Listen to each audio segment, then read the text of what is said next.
En ce nouveau lundi, Joe a dit qu'il allait très très bien, donc je crois qu'il va très très Oui. bien. Je suis très content de vous avoir avec moi en ce début de semaine. Une émission le lundi pour rattraper ce qu'on n'a pas fait ce week-end. Beaucoup de news, beaucoup de trucs. Et en plus, un marché qui crie à l'agonie, je crois. Enfin, je dis ça parce que j'ai vu un dump dans l'après-midi, mais comme d'habitude, il y a le Saint Token qui, lui, ne connaît pas la crise. Bref, j'espère que vous allez tous très très bien le chat. Moi, je me porte à merveille.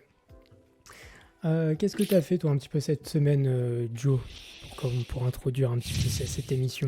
En vrai, j'ai pris un bon TP, je sais plus quand est-ce que c'était sur le dump, enfin avant le dump. Du coup, j'ai pu racheter à des bons prix.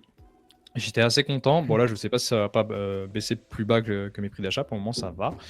Et puis sinon, j'ai écrit pas mal de choses. On en parlera. J'ai écrit pour Hawk. J'ai fait pas mal de trades. Et puis voilà. Et puis petite vie perso. Et toi? Bah écoute, magnifique, hein. Moi, comme d'habitude, on regarde les marchés, on essaye de trouver des bonnes entrées, de regarder un petit peu ce qui scarabistouille à droite à gauche. Et puis j'ai enfin fini mon déménagement, donc ça y est, j'ai le droit de retravailler complètement. Donc ça me fait très plaisir, et en plus de ça, les dernières lectures de marché étaient plutôt pas trop mauvaises, donc je ne suis pas à plaindre comme d'habitude. Pour ceux qui ne suivent pas, c'est dans le Discord Decrypted, le lien est en description. Ah oui, et j'ai reçu GTE. J'ai oublié, mais j'ai Mm. reçu GTE cette semaine. Et on aura Euphoria la semaine prochaine. Donc c'est très cool. Deux interviews centrées sur Mega ETH, coup sur coup, qui sortiront, j'espère, en fin de semaine pour GTE, et Euphoria probablement dans une dizaine de jours, une fois qu'elle sera tournée. Donc voilà pour ça. Et j'ai toujours une interview avec AAV à vous publier aussi, Oui. qu'on avait fait Un peu à différente en plus. ETHCC. Ouais. C'est ça. Dans d'autres conditions, ça peut être sympa. J'ai hâte de voir le résultat. Ouais. J'ai Mm. aucune idée de à quoi ça ressemblait. Une interview Et très très cool. pour la question, c'est marrant. Tous les motards, ils veulent absolument savoir. C'est juste une petite 125. C'est une Yamaha YBR. C'est pour compléter mon van parce que j'en ai marre de déplacement van. Voilà. Magnifique. Tac. Et vous, le chat, comment ça va? Est-ce que vous aviez envoyé des trucs à droite, à gauche? Je vais remonter rapidement, mais je pense qu'on est plutôt pas mal. Moi, écoute, je propose qu'on attaque, hein. Si les gens ont des questions, comme d'habitude, hein, n'hésitez pas. On est là pour ça, comme chaque semaine. Est-ce que tu veux faire un petit point rapide un pour petit les gens point de qui... marché? Ouais, mais très rapide, sans rentrer dans les Très détails, rapide. où est-ce qu'on en est, tu vois? Juste pour Eh les gens qui ont la ben, flemme d'attendre 2 heures, tu vois. en vrai de vrai. Alors, tac, on va faire une petite présentation d'écran. Hop, on va vous mettre un truc qui ressemble à ça. Alors, en vrai de vrai, il n'y a pas grand chose à dire. Enfin, il n'y a pas grand chose de bearish à dire, j'ai envie de dire. Dans l'idée, so far so good. On est toujours en tendance sur nos actifs principaux. Du BTC, du Ether, du Sol. On est toujours en tendance haussière. Il n'y a pas de signe de retournement quelconque à l'horizon. Pas de M, pas de ci, pas de ça. Sur Ether, on est pile en dessous des 4000, qui est quand même une résistance majeure. Hop. Donc c'est normal qu'on galère un peu, hein, on va pas y passer. Je pense très honnêtement que le niveau va exploser quand on va l'exploser. Maintenant la question c'est de savoir quand est-ce qu'on l'explose. Pour le moment on se fait rejeter une première fois, mais il n'y a pas d'inquiétude particulière. Sur BTC on est toujours dans un espèce de range entre les 120 et les 116. Aujourd'hui on a quand même une bougie qui vient quand même chatouiller les esprits, mine de rien. Même si, grosso modo, il n'y a pas grand-chose qui change. Sur Sol, on a un W Daily, voire même Weekly, sur lequel on a déjà retesté la ligne de coup autour des 175, donc pareil, pas d'inquiétude particulière. Et sur Hyperliquid, on a une consolidation, on a eu un dump, etc. Mais on est toujours en tendance sur nos moyennes mobiles. On tient même nos imbalances, donc so far so good. On a eu les news avec Trump, pour nous dire que le deal avec la Chine s'était décalé, etc. Encore. Il y a eu le deal avec l'Union Européenne de nouveau. Enfin, pas de nouveau, mais qui a été officialisé, etc. D'ailleurs, je ferai un mini point sur le dollar quand on fera une analyse technique un poil plus poussée. Mais on a un très très beau signe, je pense, sur le dollar. Pour shorter l'euro et ou acheter du dollar au choix. Est-ce qu'il faut s'en inquiéter pour nos cryptos? peut-être, parce qu'on sait que les actifs, etc., n'aiment pas trop un dollar qui remonte, mais dans le même temps, c'est pas 100% mathématique, hein, c'est pas parce que le dollar monte que les cryptos vont forcément baisser, à voir les corrélations qu'on trouvera dans les prochaines semaines. Néanmoins, pour le moment, je reste amplement haussier, et on a pas mal de choses qui nous occupent la journée quand on aime spéculer. Ok. Mais c'est pas bizarre qu'il remonte. Attends, parce que j'essaie de réfléchir, mais c'est pas bizarre qu'il remonte alors qu'on va peut-être avoir les premiers baisses de taux? Non, non, non, bah en vrai ça, alors c'est pas que ça n'a pas de rapport, mais disons que là le dollar s'était quand même fait vachement atomiser par rapport à tout ce qui était Ouais. des tarifs, on avait quand même une perte de confiance dans l'actif et dans les... Alors, perte de confiance dans les États-Unis avec un bien grand mot, hein, attention hein, quand je dis ça, voilà. Mais voilà, le dollar il avait pris sa part, on était en mode tout ce que Trump met en place c'est bearish pour le dollar, etc., etc. Et on se rend compte qu'en vrai de vrai, notamment, bah voilà, j'allais y venir comme dit Bifresh, hein, le dollar remonte à cause du deal des 750 millions avec l'Union Européenne, parce qu'au final, on se rend compte que les États-Unis vont quand même réavoir un deal plutôt sympa, ça va quand même faire fructifier l'économie américaine. Donc, du côté spéculatif, on a quand même un dollar qui va retrouver un petit peu sa splendeur. Donc, dans l'ensemble, c'est très très cool. On a de moins en moins de problèmes. Enfin, c'est pas nouveau, mais on a de moins en moins de mauvaises nouvelles et que des bonnes nouvelles, comme par hasard. Ah, comme par hasard, on a que des bonnes nouvelles maintenant que ça monte. Donc, dans l'idée, je pense même qu'on a notre top, alors top de 6 sur l'euro-dollar, on s'est compris, mais qu'on a quand même un top assez considérable qui peut se dresser. Ça demande pas grand-chose pour se confirmer, mais si jamais on a de l'euro, ça peut être bon de peut-être récupérer quelques petits dollars, hein, mais on verra ça un peu plus tard. Et Après, le dollar avait perdu, pardon, je reprends juste le message. vas-y. Le dollar avait perdu 14% face à l'euro depuis le 1er janvier, il faut pas l'oublier. Putain, c'est énorme. Il s'était fait vraiment ouvrir en ligne droite. Donc, faudra voir ce que ça donne à partir de là. Mais effectivement, c'est même pas surprenant, juste qu'il y ait une correction qui fasse, je sais rien, 5-6%, etc. Enfin, le dollar s'est vraiment fait ouvrir en deux, donc pas surprenant. Et ouais, pour Zora, ce sera dans les news, on va en parler un petit peu. Ne vous inquiétez pas. C'était assez Zora, on en impressionnant. parlera, une price action digne des plus grandes roquettes qui part directement sur la Lune, assez impressionnant. Tout ça parce que l'intégration sur l'app Coinbase, etc., il y a des choses qui se passent. Et on va même regarder un petit peu la data parce que les gens font un petit peu des amalgames dans la data, donc ça va être intéressant. Du coup, c'est bénéfique pour le Saint Token. Exactement. Plus le dollar monte, plus le Saint Token monte. Voilà, il faut le savoir. Hein. C'est 100% mathématique. Et salut à tous ceux qui arrivent. Mais Théo, c'est le mec qui a call Zora il y a 2 semaines, le 14 juillet. C'est lui que j'ai le big up, voilà, le magnifique. Très très fort. Hein. Je connais personne dans CTFR qui la colle. Très fort. Après, il a moi, fait. Franchement, j'étais trop occupé à vanner Zora et à dire que c'est de la merde. Donc, Sartek à tous ceux qui ont dit qu'il y avait des trucs le à faire. sideline. Très honnêtement, il fallait avoir la vision. Hein, on va pas se mentir. Mais comme tous les trucs qui explosent, il faut avoir la vision. Dans tous les cas. En vrai, il a fait ce qu'on devrait tous faire, c'est-à-dire tester. Si on apprécie, ben en fait, il a juste apprécié. C'est dans son tête, c'était pas en mode Zora va exploser. Il était en mode j'apprécie Zora, je fais un peu d'argent dessus et c'est tout quoi. Et en vrai, on devrait tous faire ça. C'est croire dans ce qu'on aime parce que si on l'aime, d'autres gens vont aimer. Donc non, très cool. La SOC reporte le TF Solana Spot de Grayscale. Alors pas suivi, hein, pour être honnête, le TF Spot de Grayscale. Après, reporter, bon, si c'est juste un délai, bon voilà. Hein, pas... Après, les ETF Spot Solana, c'est pas le truc le plus important non plus. En vrai, est-ce que ça pourrait pas déclarer aussi une saison sur Solana? Tu vois, s'il commence à... Parce que là, petite aparté, je me suis dit, j'ai réfléchi la dernière fois, je me suis dit, si ça se trouve, du côté institutionnel, ils sont un peu comme nous en 2017. Ils sont en mode, putain, il n'y a que Ethereum qui existe pour s'exposer à tout ce qui est technologique vraiment. Et ils achètent que de l'Ethereum parce que justement, il n'y a pas encore d'assez d'ETF. Et tu laisses 2 ans, quand il y aura des ETF surtout, bah, peut-être qu'ils choisiront moins Ethereum.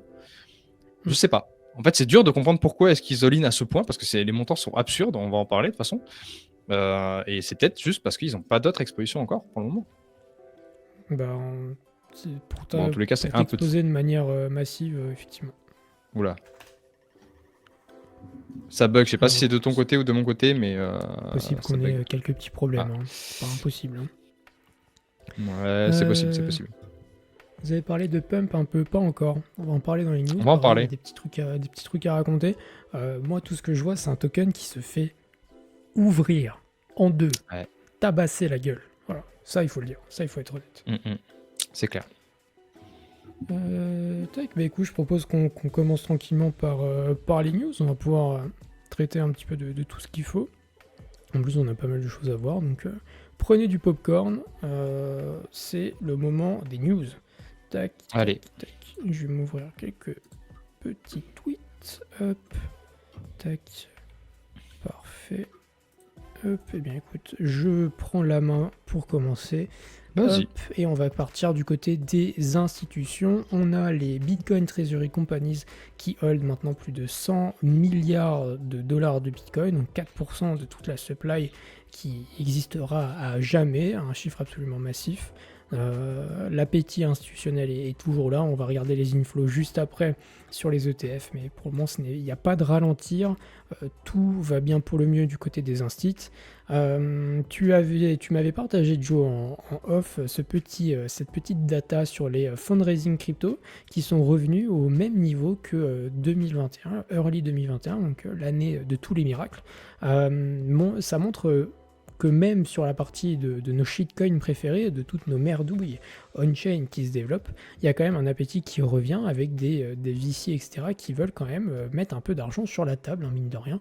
Donc une stat que personnellement j'ai bien aimé, surtout que c'est pas le truc qu'on voit régulièrement, quoi. Ouais, ce qui est plutôt d'ailleurs un signe bearish. Hein. Enfin, Oui. ça veut pas dire que c'est top in, mais ça veut dire qu'on s'en approche, quoi. Voilà, on Ok. revient vers un appétit qui devient de plus en plus important. Évidemment, on en est très content quand on est en train de surfer la vague, mais il faut pas être dupe. Ça montre aussi que quelque part, ça commence à sentir le roussi, hein, quand on y pense à un peu plus long terme. Là, pour le moment, c'est encore, j'ai envie de dire, léger, mais on fera quand même un petit peu attention dans le futur. Petit mot sur Strategy qui a annoncé un nouveau produit orienté Bitcoin avec le Stretch. Grosso modo, ils ont créé un truc qui n'existe juste pas à la base. Littéralement, je vous envoie le thread parce qu'en vrai, c'est ultra intéressant à lire. L'idée, c'est que vous avez un actif qui va vous payer un dividende mensuel. Voilà. Et comme d'habitude, vous avez de quoi... vous avez un nouveau produit développé par Strategy qui vient renforcer encore une fois le nombre de BTC qu'ils veulent acheter, cette fois-ci avec un produit qui est mixte, pour être honnête. Dans le détail, je ne pourrais pas vous expliquer précisément comment ce produit fonctionne. Néanmoins, ce que j'en ai compris, c'est que c'est un nouveau type de produit qui est assez intéressant et qui pourrait en plus de ça bénéficier d'une certaine force acheteuse, puisque comme on le voit là, en fait il y a une asymétrie qui est assez forte par nature dans le produit, donc ça va être intéressant et peut-être que Strategy va encore plus all-in comme d'habitude. On fuel le Ponzi encore. On fuel le Ponzi, bien évidemment. Et on va pas fuel le Ponzi que sur Bitcoin, puisque on a la même chose du côté d'Ether avec le SBET de Sharplink, pardon, j'allais dire stratégie, pas du tout, de Sharplink, où ils veulent, encore une fois, augmenter, là c'est donc... pardon, on nous montre le trading volume de SBET, mais on parle de 5 milliards de dollars qui pourraient être de nouveau réémis en actions de l'entreprise pour acheter derrière encore de l'Ether, donc absolument magistral. Et on terminera avec, juste avant de passer aux inflows, avec Tether qui a confirmé l'arrivée d'un stablecoin domestique pour les États-Unis, un stablecoin qui respecterait la régulation. À voir ce que ça donnera, bien évidemment. Là, on parle d'une déclaration. Ça pourrait être orienté pour les institutions américaines, donc peut-être que Tether va venir mettre son nez dans les petits papiers des institutions américaines, donc ce sera à voir. Tether qui est absolument phénoménal. Le jour où il y a une action Tether, je pense qu'elle va complètement sur la lune. Voilà, il faut être honnête avec tout le monde. Tether, c'est absolument magique. Mm.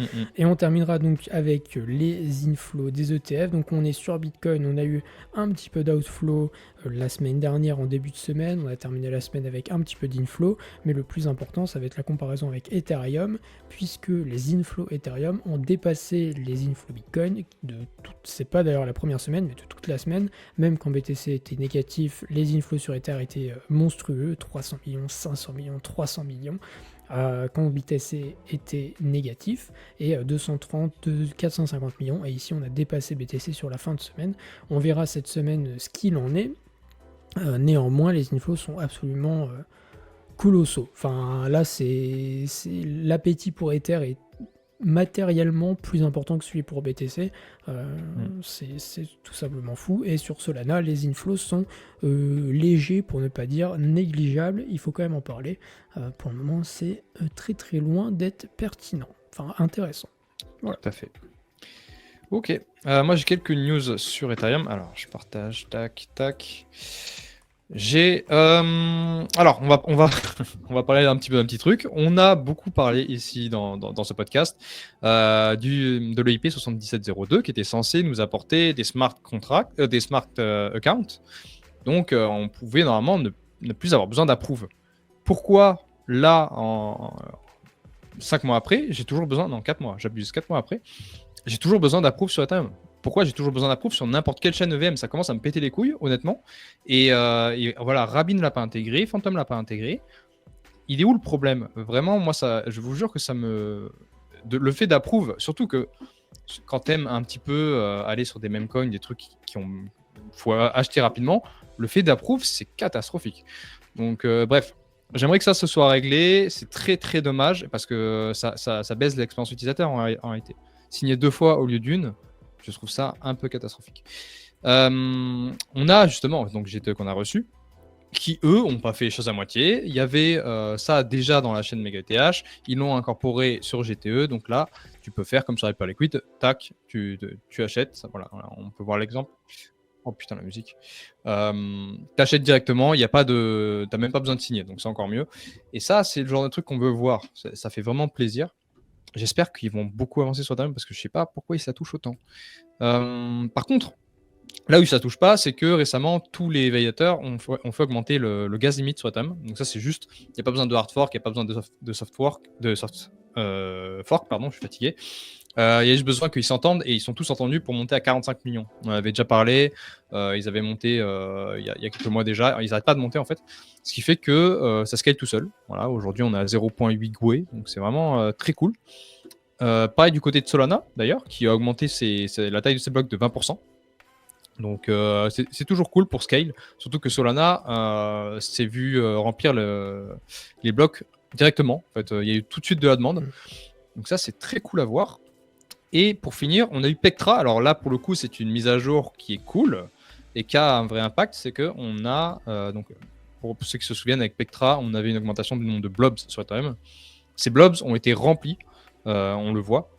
Donc il y a toujours de la demande pour les L2, il y a toujours de la demande pour la data availability. C'est juste petit à petit, mais c'est assez cool de voir ça. Je pense que sur quelques années, ça peut être vraiment très cool. Tant que ça continue comme ça et que Ethereum délivre surtout. La croissance, est belle du côté d'Ether. C'est fou Oui, hein, stable. quand les prix montent. C'est quand même fou. Hein. Les bonnes news s'enchaînent. Hein. C'est vraiment. C'est quand même bizarre. Hein. C'est quand même fou. Je sais pas si t'as vu, il y a Tolly qui s'est pris un putain de drama parce qu'il a dit que les NFT et les meme coins ça valait rien. Et j'avais répondu, j'ai dit en fait, quand Ethereum pump, bah, c'est Tolly qui se mange un drama, et quand c'est l'inverse, quand c'est Sol et pas Ethereum, bah, c'est Vitalik qui se mange un drama. Toujours pareil en fait. C'est toujours lié au prix. C'est quand même bizarre. Pour quelqu'un qui avait dit les meme coins, c'est quand même bien. Bizarre. bizarre. Donc laissez-moi enchaîner avec un petit peu de macroéconomie si vous voulez bien, pour éviter de parler trop de carabistouilles que nous font les grandes têtes pensantes de notre écosystème. Non mais en tout cas, Ether, très très cool, hein, le développement, absolument magnifique. Donc on en parlait vite fait en introduction, l'US et la Chine qui sont toujours dans leur pause interminable avec les tarifs.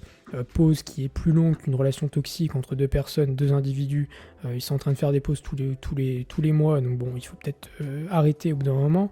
Je cherchais justement ce deal, on en parlait en introduction avec Bifresh, le fameux deal avec l'Europe, pardon, où grosso modo l'UE va acheter la blinde de trucs aux États-Unis.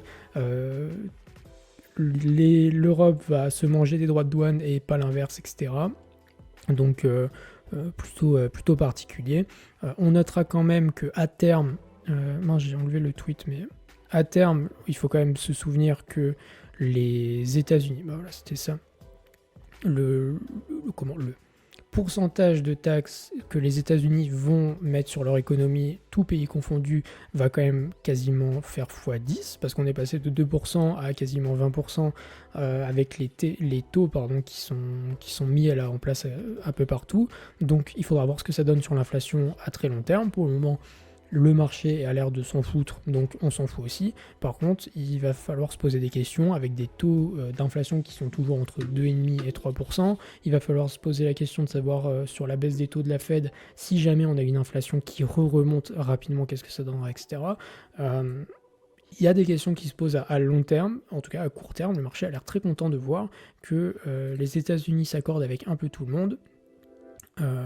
Et que on se sorte un petit peu du bourbier.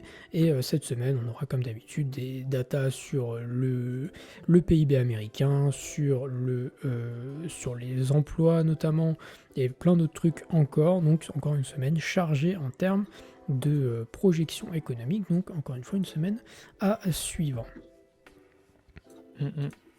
Alright. Petite news sur Caspar, on n'a jamais de news sur Caspar. On a le premier mainnet qui va arriver sur un L2 Caspar, qui s'appelle Casplex. Je vous avoue, je ne connais rien de l'écosystème. J'ai vu la news, j'ai dit ok, on en parle. Je sais pas. Voilà, allez voir s'il se passe des trucs intéressants ou quoi.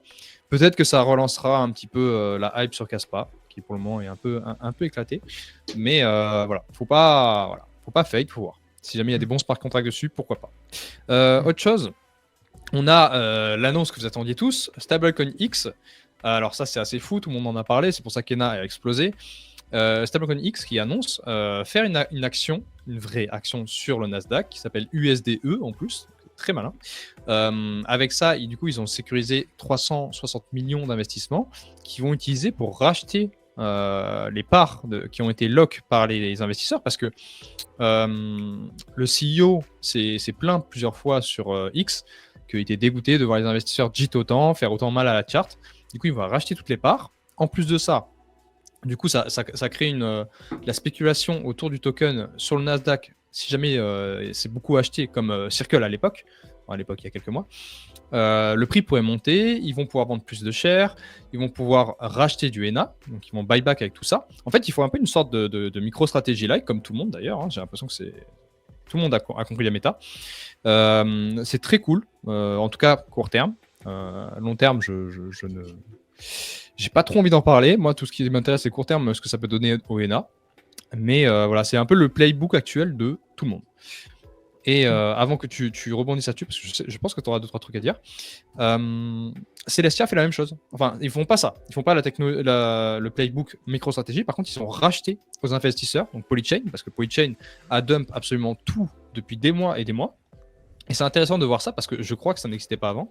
On voit pour la première fois des projets qui ont subi, parce que c'est vrai qu'on a tendance à leur cracher dessus sur le fait qu'ils ont trop d'investisseurs et que les investisseurs dump.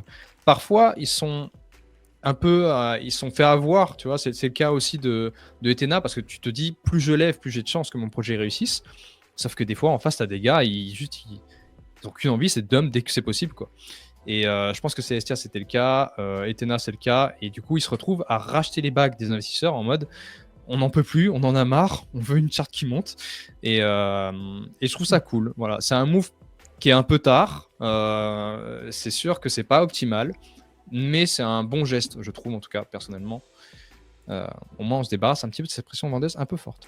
Tu voulais du coup ton avis?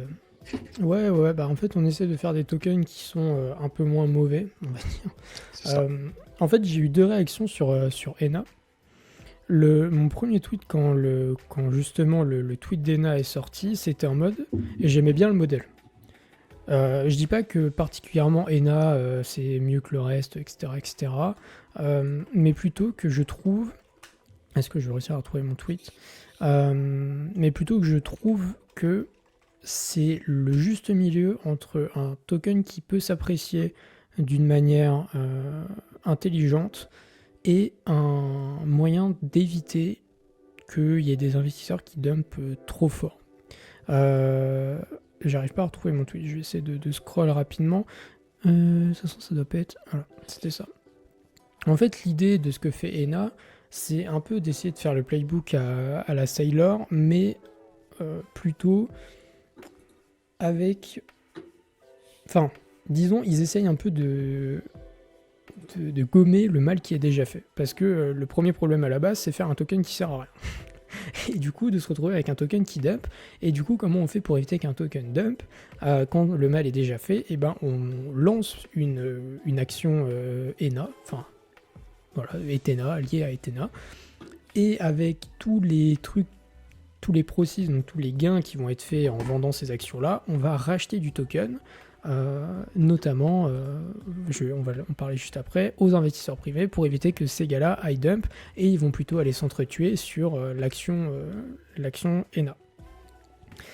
Donc pourquoi pas, je suis en mode... donc ma première réaction c'était de me dire que je trouvais ça intéressant parce que s'il y a des gens qui sont bullish sur ENA, des instituts, etc., ils vont aller s'amuser à acheter les actions Ethena et avec les gains que Ethena fait en vendant ses actions, ils vont racheter du token, et du coup on a un peu le meilleur des deux mondes, c'est-à-dire qu'on a les dégènes qui veulent une crypto on-chain, etc., et qui vont, enfin, et qui va bien prospérer, ou à minima bien se porter, parce qu'il y a des gens qui veulent acheter des actions, et donc après il y a du buyback, etc. Et de l'autre, il y a des investisseurs TradFi qui veulent s'exposer à ENA, mais qui veulent pas d'un token parce que c'est pas très, enfin, ils veulent pas avoir un token, c'est pas leur truc, c'est pas leurs habitudes, 1000 raisons. Et du coup, je trouvais ça un peu cool. Ensuite, j'ai vu le tweet de Raphaël. Et j'ai un peu, ça m'a un peu fait sourire jaune parce que du coup, tout le monde s'excitait. Et quand j'ai lu ça, j'étais en mode ah bah oui, ça fait sens. Si ce que dit Raphaël est vrai, et je dis bien si ce qu'il dit est vrai parce que c'est pareil, je mettrai des guillemets, enfin des guillemets, on va prendre ça avec des pincettes plutôt. Ce qui est dit là, et c'est d'ailleurs ce qu'il y a dans l'annonce à demi-mot de Ethena, mais ce qui est dit, c'est que ce que Ethena va racheter, c'est pas des tokens au marché, mais c'est les tokens lock des investisseurs privés. Et ce que les gens ont compris, c'est que Ethena allait lancer du buyback, oui, mais sur le marché public. Et c'est pour ça qu'il y a eu une espèce d'engouement. Alors, effectivement, c'est très bien. En tant qu'idée, je dis pas que c'est bête, mais ce que Ethena fait dans son annonce, c'est quand même de dire les trucs à demi-mot, où ils disent qu'ils vont acheter du ENA à travers des manières publiques de le faire, mais que dans le même temps, ce sera pour acheter des locks ENA à partir d'une une branche de la Ethena Foundation, etc.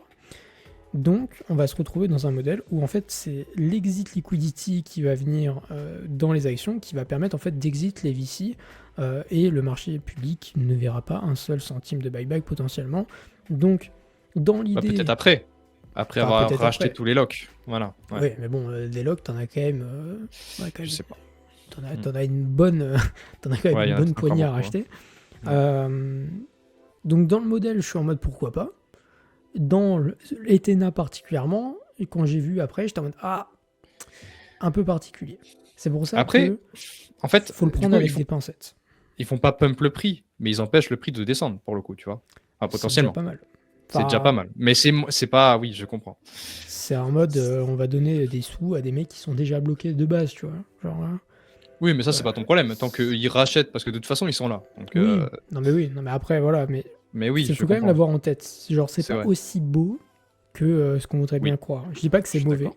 Je dis juste que c'est pas aussi beau que ce que X s'était ému de voir. Voilà. D'ailleurs, petit complémentaire, puisqu'on parle de buyback, il y a le fee switch qui va arriver soon, je pense. Ici, vous avez le Dune qui permet de suivre un peu l'évolution du fee switch parce qu'il faut 5 targets. On avait déjà parlé, je crois. On en reparle parce que ENA, tout le monde veut comprendre. Donc, j'en reparle. Il y a le fait que la supply de USDO surpasse 6 milliards. Donc, ça, c'est déjà éclaté. Vous voyez, c'est la petite ligne noire là. T'es en train de rapprocher ton téléphone ou je rêve? Aigri, la con de toi, Non, ton c'est téléphone, tu le lâches. faux. C'est faux. Non, c'est faux. Je Bon, vérifiais bref. que tout allait bien. Ouais, bah, tout va bien. Nickel. Il faut aussi que les revenus dépassent 250 millions. Donc là, on est très très large. On a explosé, on a 431 millions. Ce qu'il faut, c'est que la réserve soit plus haute, soit à 1% de la supply de USDE. Donc là, on est en dessous parce qu'en fait, comme la supply a explosé, on n'a pas encore rattrapé avec la réserve. Donc ça va revenir petit à petit. Et surtout, il faut que le rendement sur l'USDE dépasse de 5% le rendement sur l'USD S, le SUSDS. Et ça va arriver soon avec l'euphorie sur le marché, puisque c'est en bull run que l'USDE donne le plus de rendement. Donc en fait, tout ça risque d'arriver dans les quelques mois qui arrivent. Il faut aussi une intégration avec un gros sexe, pardon, aussi. Un gros sexe, exactement. Donc voilà, à suivre. Et le jour où ça... Arrête de me faire rire. Oh là, je m'entale. Oh, j'ai 3 ans, je suis le fatigué, j'ai dit. professionnalisme. Oh, le professionnalisme. Exactement. Ça m'a fait rire tout seul. Mais en tout cas, ça serait un petit élément déclencheur pour ce moment, une petite hype et peut-être un top signal, évidemment. Mais très cool. Il y a du potentiel en tout cas. C'est ça qui est cool. Non, mais je vois que le chat a compris le potentiel. C'est bien le chat. Vous suivez, ça fait extrêmement plaisir. Moi, j'ai pas préparé l'émission. J'arrive. Sinon, j'enchaîne. Hein, Non, c'est bon, j'ai ce qu'il faut. On va parler vite fait de NFT. Parce qu'on a un revival des NFT, on a des volumes qu'on n'avait pas vus depuis des mois et des mois qui sont en train de réarriver. Alors c'est pas une hype, comme on a pu les avoir en 2021 avec toutes les collections qui fonctionnent, etc. C'est quand même relativement ciblé. On a notamment vu des gens acheter beaucoup de CryptoPunks, notamment, à des prix qui sont toujours très très chers. On voit du 45 Ether, 48 Ether, etc., etc. Donc ça commence à faire un paquet d'oseille. Mais on a un marché NFT qui se tient et peut-être que d'ailleurs il y a des choses à aller faire du côté des tokens des plateformes, hein, des Magic Eden, des Blur, etc. Peut-être qu'OpenSea va peut-être nous lâcher un banger un de ces jours, qui sait. Donc voilà, c'est quand même intéressant à noter parce que c'est une petite niche à aller regarder pour ceux qui apprécient. Moi, j'ai une petite take. Si je peux donner ma petite take, je trouve qu'on explose de partout, y compris NFT. NFT, c'était un truc qui était arrivé depuis des années. Et je trouve que c'est juste le signe qu'on est vraiment en... Voilà, désolé de le dire, mais on est en alt season. C'est le cas et j'ai l'impression qu'il y a vraiment... voilà, c'est un truc qui est... En fait, l'ambiance actuelle du marché n'est pas arrivée depuis je sais pas combien de temps. Et c'est très cool, jusqu'à ce que ça le soit plus. Depuis, je pense que même décembre de l'année dernière était moins pire. Ouais. Enfin, moins pire. Ça dépend... où est-ce qu'on place la barre, mais au moins depuis 2024, pour sûr, je pense. Pour vous donner ça donne le ton. Voilà. Mars, on se souvient de Mars, ça pourrait être voilà, un peu ça. Il a dit gros mot, mais oui, mais j'ai du mal à le dire parce que je sais que ça devient un gros mot, mais s'il y a un moment où il faut le dire, c'est là en fait. Juste plus le dire. Je pense qu'il faut Ouais, arrêter de le dire. Juste, on le vit, on dit pas le mot. C'est un peu comme Voldemort, Ok. c'est le mot qu'on prononce pas. C'est le award. Tu sais quoi. Voilà, c'est la award et on dit plus rien. On stop. C'est vrai que c'est un signal top de top, ça y est. C'est vrai. Chacun mettra les signaux de top où il veut. Encore une fois, on a vu un petit peu plus tôt. So far, so good, mais ça peut vite déchanter. On en reparlera un petit peu plus tard. Ok, c'est à toi ou c'est à moi? Je sais plus. Je crois que je me suis perdu. Ok, alors, petit moment tech, mais très intéressant. En plus, ça parle d'un token un petit peu, donc ça va. C'est Jito qui lance son BAM, Block Assembly Marketplace. Alors, ce que c'est, parce que moi j'en ai beaucoup parlé, donc je suis très content de voir ça, c'est que ça permet aux applications d'avoir leur propre séquençage extérieur. Donc, en fait, elles vont ordonner l'ordre des transactions dans le bloc. Alors évidemment c'est off-chain, mais c'est sécurisé par du TE. Donc voilà, je ne vais pas rentrer dans les détails. C'est un truc qui est très cool parce que ça permet enfin aux applications... déjà, on peut créer une sorte d'hyperliquid sur Solana. Jusqu'à aujourd'hui, c'était très compliqué parce que tu es obligé d'avoir une certaine façon de faire ton séquençage. Et en fait, tu peux créer des apps beaucoup plus complexes, beaucoup plus rapides. Tu peux juste créer des applications qui sont indépendantes. Et c'est quelque chose que j'ai beaucoup poussé ces derniers mois parce que c'est un truc que j'attendais. Je pensais pas que ça arriverait si vite et de cette façon-là sur Solana. Ça arrive sur les DL2 parce que c'est plus vieux. Mais ça, c'est un peu ça, tout en restant par contre dans Solana en fait. Il n'y a pas de fragmentation, rien. C'est juste que tu as un réseau off-chain qui va séquencer, envoyer aux validateurs qui sont déjà sur Solana, des validateurs JITO. Et évidemment, tout ça, ça se paye, ça revient à JITO. C'est pour ça que ça revient aussi à un token qui est, pour moi, l'un des plus. Le retail l'a pas capté, donc je dirais pas que c'est celui qui a beaucoup de potentiel. En tout cas, c'est un des acteurs les plus forts de Solana. JITO. JITO, c'est des monstres. Voilà, ils font énormément d'argent. Il n'y a pas encore beaucoup de captation de revenus pour faire du buyback, mais si un jour ils développent ça, aujourd'hui ils sont à 500 millions de fees par an. Hein. Donc, je vous laisse voir. En tout cas, c'est très cool. Et c'est des acteurs qui font vraiment avancer Solana pour le coup. Ça, c'est une news majeure, je trouve. Donc, voilà. J'avais envie d'en parler. Et si on doit spéculer dans l'écosystème Solana, JITO fait évidemment partie des trucs à surveiller, ne serait-ce qu'en tant que produit. Bien sûr. Voilà. Faut le savoir. Bien sûr. Tout à fait. J'enchaîne moi un petit peu avec un petit peu de DeFi, avec tous les AAV maximalistes du monde entier qui vont apprécier ça. Alors on a eu un tout petit peu avant le stream le fait que la gouvernance a parlé, le dit Marc. Les émissions de AAV vont donc être réduites de 25% à partir de demain, donc moins de AAV qui vont être émis pour les gens qui stake notamment. Et dans le même temps, on a évidemment la DAO qui va buyback de plus en plus, hein, vu que les revenus sont en croissance, on va pouvoir avoir plus de buyback. Donc ça fait un token AAV qui overall sera un petit peu plus sain. Donc c'est plutôt très très cool pour tous ceux qui en ont. Et on va voir du côté de Inc, donc de Kraken, un peu la même chose que ce que Coinbase a fait avec Morpho finalement, mais dans une marque blanche d'AAV, c'est-à-dire qu'on va avoir un marché de prêt et d'emprunt qui sera directement lié, j'imagine, à la plateforme Kraken, mais qui utilisera AAV plutôt que Morpho que Coinbase utilise. Donc voilà, à voir ce que ça donne en pratique. Pour le moment, c'est juste une annonce. Néanmoins, c'est quand même très très cool. Tout à fait. Et pour répondre à la question de Kevin, qui est une très bonne question, parce que c'est vrai que j'ai pas du tout expliqué, la différence c'est que Jupiter c'est un agrégateur de DEX, voilà, et il a plein de petits produits à côté, il fait du perp, il fait plein de choses. JITO, ils ont un LST, donc c'est un JITO Sol, c'est une représentation du Solana staké. Pour ceux qui vont suivre, je suis désolé. Hein. Et en fait, ils redistribuent les rendements de MIV. Donc c'est pour ça que grâce à ce produit, ils vont redistribuer plus de rendements. Ça va faire pump le JITO, si en tout cas ça marche. Voilà. J'avais juste envie de préciser parce que les deux produits sont très différents. Autre chose. Kaito qui a parlé de son... Alors il y a aussi Cookie qui fait la même chose. Ils se suivent tout le temps. Ils se tirent un peu la bourre tous les deux. Le Capital Launchpad, ce que c'est que c'est un launchpad un peu à la Légion, mais en utilisant toute l'infofile. Donc ça veut dire que comme moi je suis par exemple, j'ai pas mal de yaps sur Kaito, ils me connaissent et ils vont me proposer quelque chose d'assez différent de quelqu'un qui en a moins ou tout ça. C'est un peu une façon voilà, d'introduire une levée de fonds pour des gens qui sont déjà désignés et qui font partie de l'écosystème. Il y a eu un petit bid, on va pas se mentir. Alors je sais pas si je peux y aller, je vais y aller sur mon compte directement. Il y a eu Espresso qui est sorti 400 millions de FDV, 12 mois de cliff, full unlock pendant 24 mois. Je peux vous dire que j'étais le premier à gueuler, ça n'a aucun sens, parce que on adore Espresso, on a fait une interview avec eux, j'adore la team, c'est des très bons gars. Par contre, ils ont foiré leur PMF, de base c'était un séquenceur décentralisé, maintenant ils font de la confirmation, et on sait même pas si c'est un vrai PMF, parce que pour le moment, ils n'ont pas de produits qu'ils utilisent, ils n'ont pas de layer 2 qu'ils utilisent. Enfin, ils en ont, mais c'est des nobody. Donc, pour le moment, on s'en fout un peu. Donc, justifier 400 millions de FDV, c'est compliqué. Et en plus, avec un cliff pareil, faut aller se faire foutre. Hein. Désolé, Espresso, je vous adore, mais il faut aller se faire foutre. Et du coup, ça a ultra bid, ça a fait un peu un gros FUD.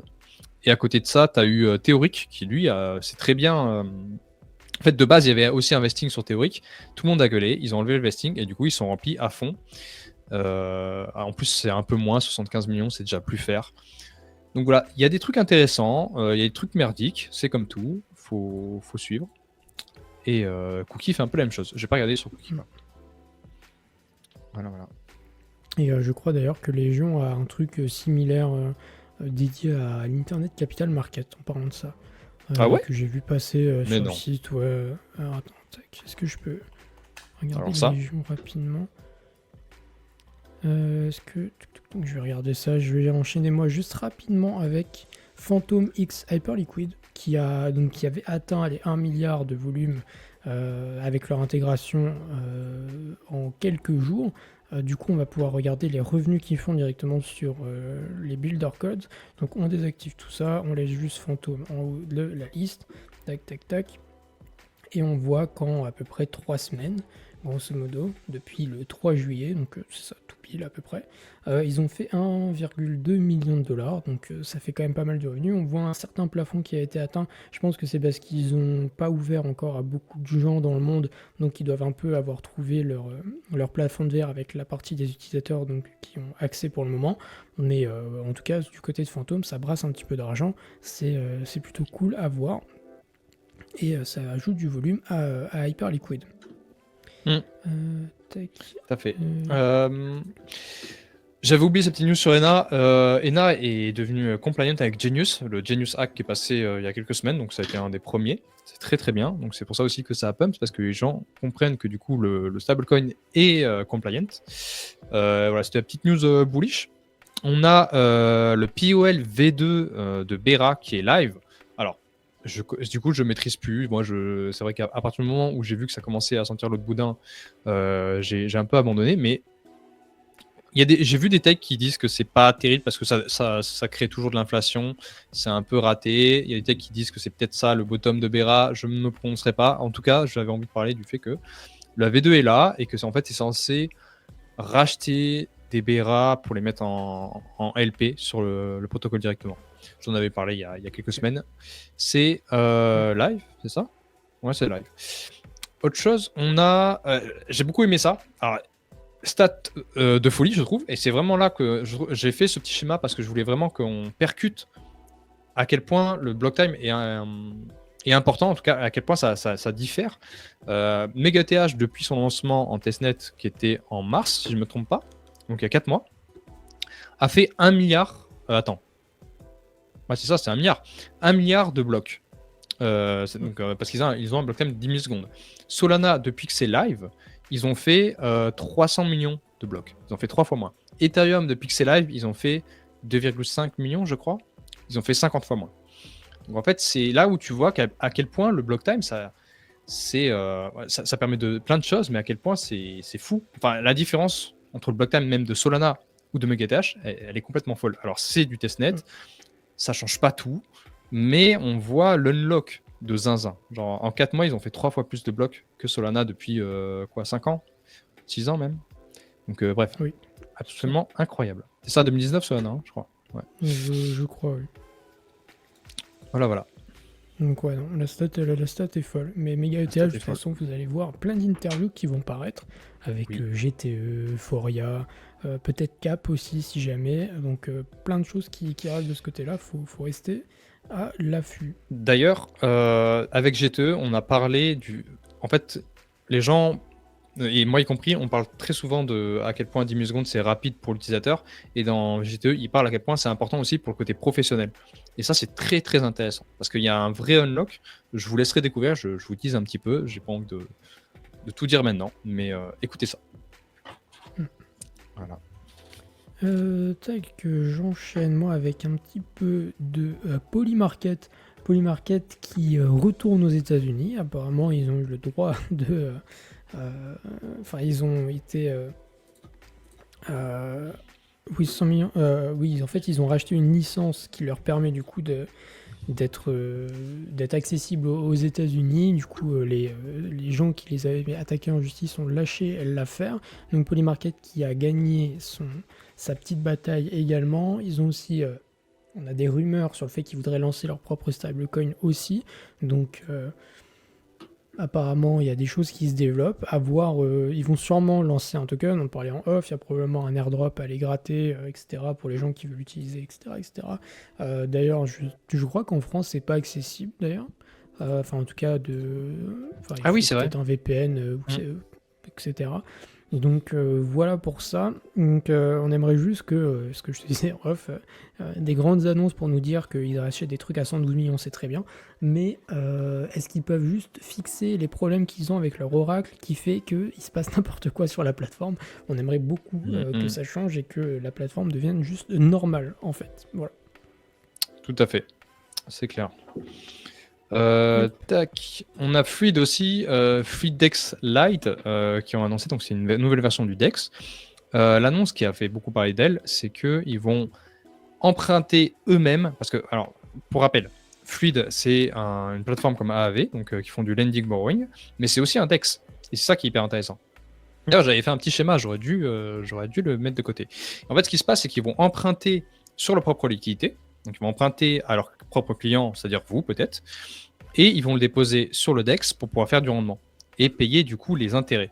Donc en fait, ils font une sorte de, on peut dire un Ponzi, mais c'est sur des grosses liquidités, c'est avec eux-mêmes, ils ont leur propre niveau de liquidation. Je trouve pas ça très très dangereux, mais c'est une façon d'utiliser la liquidité à son maximum. Et je trouvais ça assez malin. Est-ce que je vais retrouver et là, voilà, ça c'est un peu à quoi ressemble Fluid. Je vous laisserai dire que ça, mais c'est très intéressant. Fluid, c'est un des acteurs personnellement que j'aime beaucoup et qui avance bien. D'ailleurs, ils vont être il y a Juplend qui va arriver, donc il va y avoir du borrowing sur Jupiter, et ce sera fourni par Fluid. On en avait déjà parlé, mais c'est juste pour vous dire à quel point ça avance pas mal. On a aussi Fluid qui annonce un partenariat avec Ondo pour faire partie du Global Market Alliance. Donc voilà, je vous avoue, je ne maîtrise pas le Global Market Alliance. On a craché en plus sur Ondo la dernière fois, mais en tout cas, ça fait un gros nom. C'est toujours ça. Et puis, ah oui, et puis je voulais parler un petit peu du gros FUD qu'il y a en ce moment sur la DeFi. Je ne sais pas si vous êtes sur le CT, que vous l'avez vu. On a Mark Zeller, donc de AAV, qui en tout cas fait partie une partie des gens qui build AAV, mais qui est vraiment la tête d'affiche sur le CT de AAV, qui crache comme d'habitude sur tous les protocoles. Récemment, il a dit que Euler, pour ceux si vous ne connaissez pas Euler, très très bon protocole de lending borrowing qui a très très bien performé cette année, disait qu'ils louaient leur TVL. Genre, s'ils avaient une TVL qui avait explosé, c'était parce qu'ils avaient loué de la TVL à des comptes privés. Et c'est un peu terrible. En vrai, ce gros FUD là, il y en a tout le temps sur les compétiteurs d'AAV. Et c'est plutôt un signe que ça fait un peu suer AAV. Mark Zeller, il a ce côté très défensif où il va absolument défendre AAV contre des potentiels concurrents, alors qu'ils sont même pas exactement sur le même PMF. Mais voilà, c'est assez triste. Mais c'est quelque chose qui arrive souvent. C'est arrivé déjà avec Morpho, c'est arrivé avec Fluid. Donc voilà, faites attention à ça. Ça reste intéressant quand même, mais un peu salé le Zeller. Bon, on le sait, on le sait. Sachant que c'est le cas dans énormément de protocoles. Hein. C'est pas. Alors, qu'on dise que c'est bien ou pas, peu importe, c'est pas le débat, mais il faut quand même garder en tête que c'est courant. Même, Oui. j'ai pensé à des choses comme Ethena, sur Ethereal, etc. Il y a forcément des gens qui gagnent un billet à laisser de la liquidité, etc. Maintenant, est-ce que c'est grave? Pas forcément, parce que bah, c'est aussi un aspect marketing. Hein. AAV a eu la chance de réussir parce qu'ils étaient les seuls en place. Donc il faut bien que les autres arrivent avec comment, des outils, etc. pour se bagarrer. La TVL attire la TVL, donc si on voit que les gens utilisent, même si c'est factice, bah, peut-être que les gens vont utiliser plus les produits, etc. Donc je trouve ça un peu bas de dire que parce qu'ils louent de la TVL, etc., ça y est, c'est poubelle, mais pourquoi pas. Mais attends, parce que le CEO se défend, il dit que de toute façon, ils n'ont pas les moyens de louer de la TVL. Hein. Pour lui, c'est Et puis juste déjà, l'option. il faudrait que ce soit vrai en plus. Oui, il faut que ce soit vrai, tu vois. Parce qu'il n'y Bien a pas sûr. de preuve, c'est juste ah, ils ont loué de la TVL, regardez, la TVL monte. Donc, ouais, frère. Merci pour ça. Merci. Impeccable. Bon. Ouais. Et bien, du coup, je propose qu'on enchaîne. Tac. Cette fois, Ouais. avec un petit peu de Celestia. Celestia qui continue d'avoir de plus en plus d'activités dans les données qui sont publiées. On voit notamment des acteurs nouveaux qui apparaissent. On voit du Ibachi en bas en rose ici, qui prend quand même là je sais pas, de visuel, je dirais peut-être un 7e, un 8e de la bande passante. On voit des Molten Network qui prend plus de place. On a aussi toujours des choses qui avancent, du Gravity, etc. Donc on a quand même des produits qui viennent utiliser la bande passante de Solana, des nouveaux produits, notamment je pense à Ibachi qui T'as est dit un Solana? Permdex. Comment? T'as dit Solana. J'ai dit Solana? Celestia. Oui, t'as dit Solana. Pardon, c'était Celestia qui utilise la bande passante Voilà. de Celestia, notamment Ibachi qui est un pair Bex qui d'ailleurs a une campagne à points en cours qui est totalement farmable. En plus, il n'y a pas beaucoup de gens donc ça peut être intéressant. Je vous glisse ça comme ça si jamais ça vous intéresse.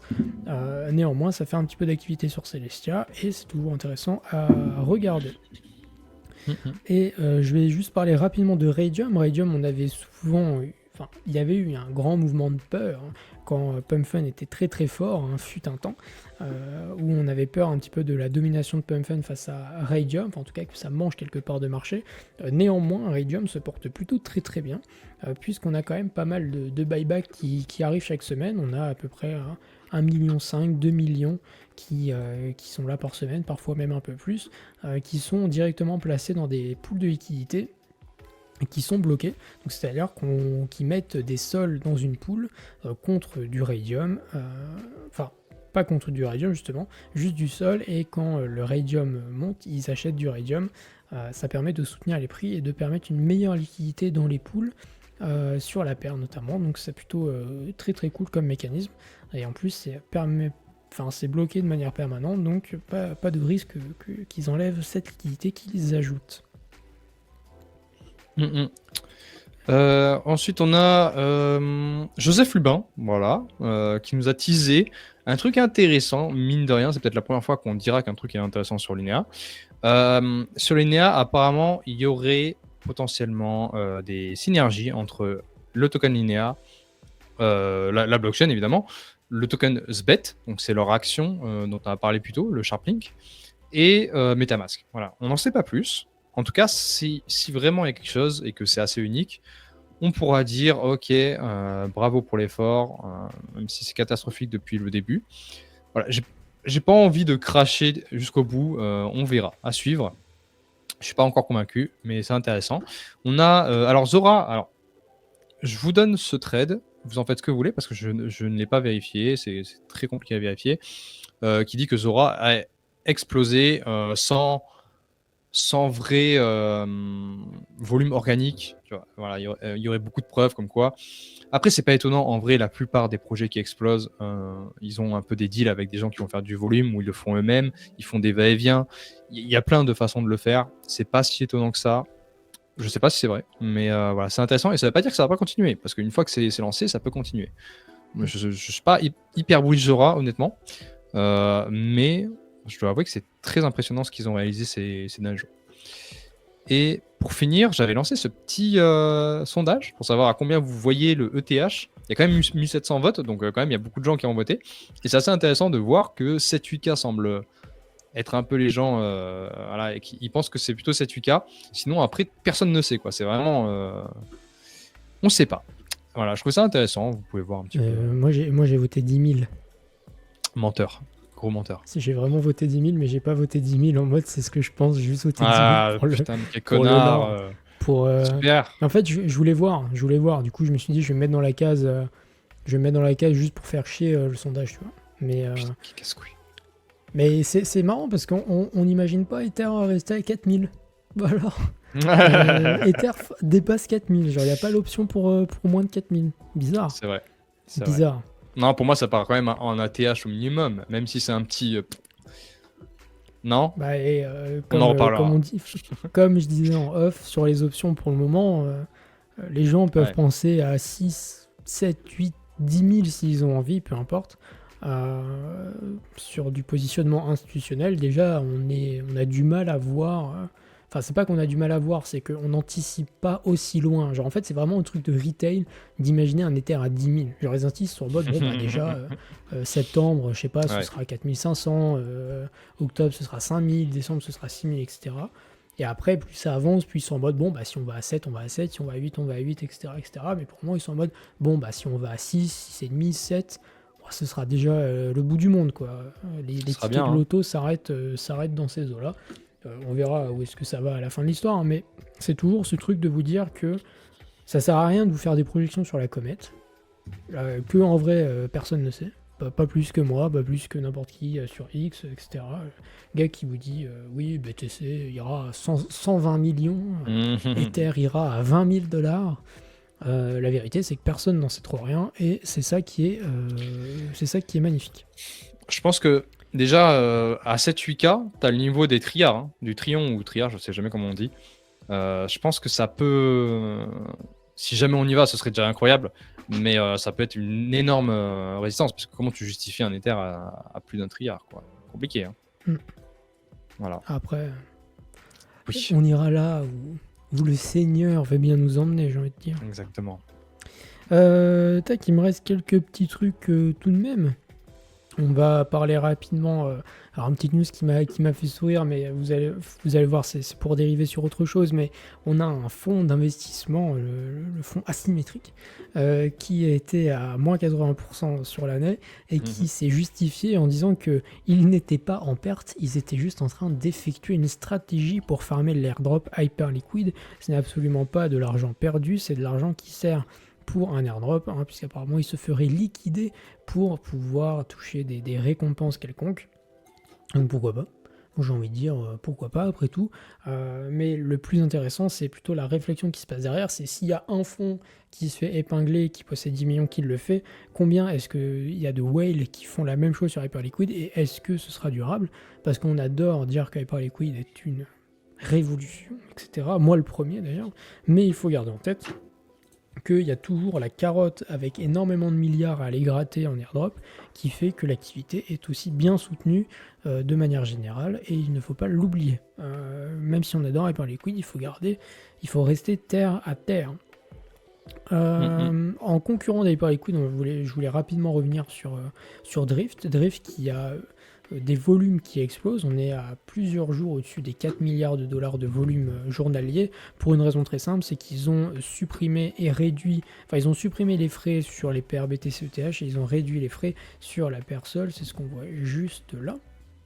Donc effectivement, quand c'est gratuit, le volume apparaît un petit peu plus majoritairement. Donc écoutez, c'est plutôt pas mal joué de la part de Drift, on verra ce que ça donne dans le futur.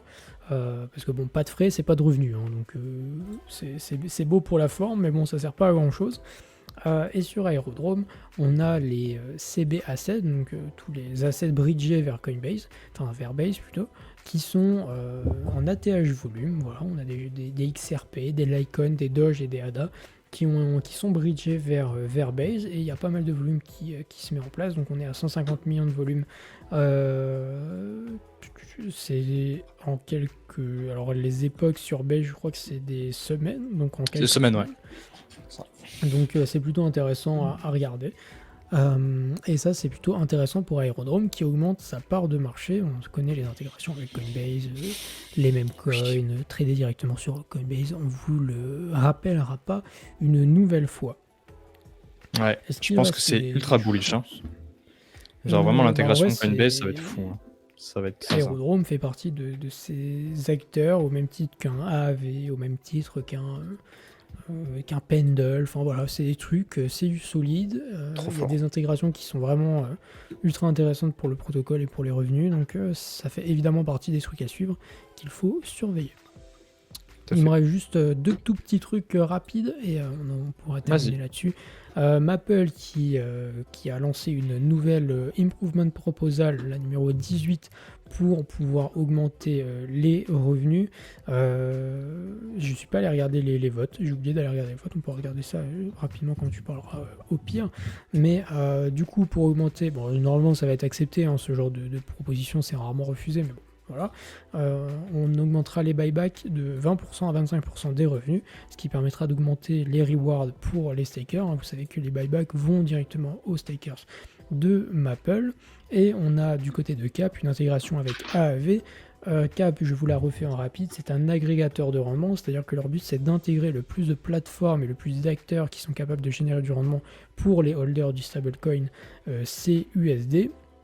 Sorte d'agrégat de tout ce qui peut se faire, et AAV fera partie donc de ces acteurs qui seront directement intégrés dès le jour 1, et à partir de vos USDC, vous allez pouvoir minter du CUSD et bénéficier d'un rendement supplémentaire sur vos stablecoins. Encore une fois, à voir aussi ce que ça donne Cap quand ce sera lancé. On attend bien évidemment une ouverture au public sur le mainnet. Et après Mhm. le mainnet, MegaETH, etc., comme d'habitude. Mais tant que j'y suis, je peux vous montrer les revenus, parce qu'on parle de buyback, on ne dit pas combien ils gagnent. Voilà, un Maple, ça gagne aujourd'hui 1,3 million par mois. Évidemment, c'est pas du niveau d'Hyperliquid. Mais voilà, donc, si on est à 25%, on est à un quart de ça. C'est pas le buyback qui fera monter le prix. Moi, SireUp, je trouve que c'est. Je suis assez d'accord avec Tom Crypto qui en parlait aujourd'hui, qui parlait de ENA, de Hype et de SireUp. C'est des trucs qui sont très solides. Mais la perf, elle a été faite, en tout cas, si tu cherches un gros RR, si tu cherches un truc qui est fiable, qui va monter tranquillou, c'est parfait. ENA, SireUp, Hype. ENA, je pense qu'en plus, il a un peu plus de upside. Mais voilà, une grosse perf a été faite et ça se voit un peu sur le token d'ailleurs, qui, un peu comme Hype, galère un petit peu. Bah, il va se reprendre un jour, mais là, actuellement, il galère un petit peu. Absolument. Donc voilà, écoutez, on a fait le tour d'à peu près toutes les news. Si jamais vous avez des questions, bien sûr, n'hésitez pas. Je ne sais pas si on a raté des questions. Un passage sur Babylon, j'imagine que tu parles du staking de BTC. J'avoue que je ne regarde plus du tout ce qu'ils font parce que l'intérêt pour le produit est minime, disons. Et il n'y a pas grand chose, je trouve, d'ultra intéressant. Même si ça se trouve, il y a des trucs que j'ai loupés, hein, c'est possible, on ne peut pas regarder tout l'écosystème. On essaie évidemment de parler des trucs les plus importants. Tac, tac, tac. Et écoutez, je vois pas de questions supplémentaires. Tu voulais peut-être parler de Joe, je crois que tu as fait un article sur Jupiter, c'est ça? Jupiter, c'est ça. Sur Oak Research. C'est ça, je vous le montre rapidos. Voilà, c'est disponible sur Oak, totalement gratuit bien évidemment. C'est moi qui l'ai totalement écrit. Donc Jupiter, c'est hyper intéressant. En vrai, c'était un article que j'ai beaucoup aimé et qui m'a un peu rendu. À chaque fois que je fais en fait, j'approche Oak en disant ça me plaît, j'aimerais en parler. Et en fait, le fait de créer un article, ça me fait découvrir plein de choses. Et là, sur Jupiter, j'ai appris vraiment plein de choses. Ça m'a rendu assez bullish. Alors, ils ont plein de produits.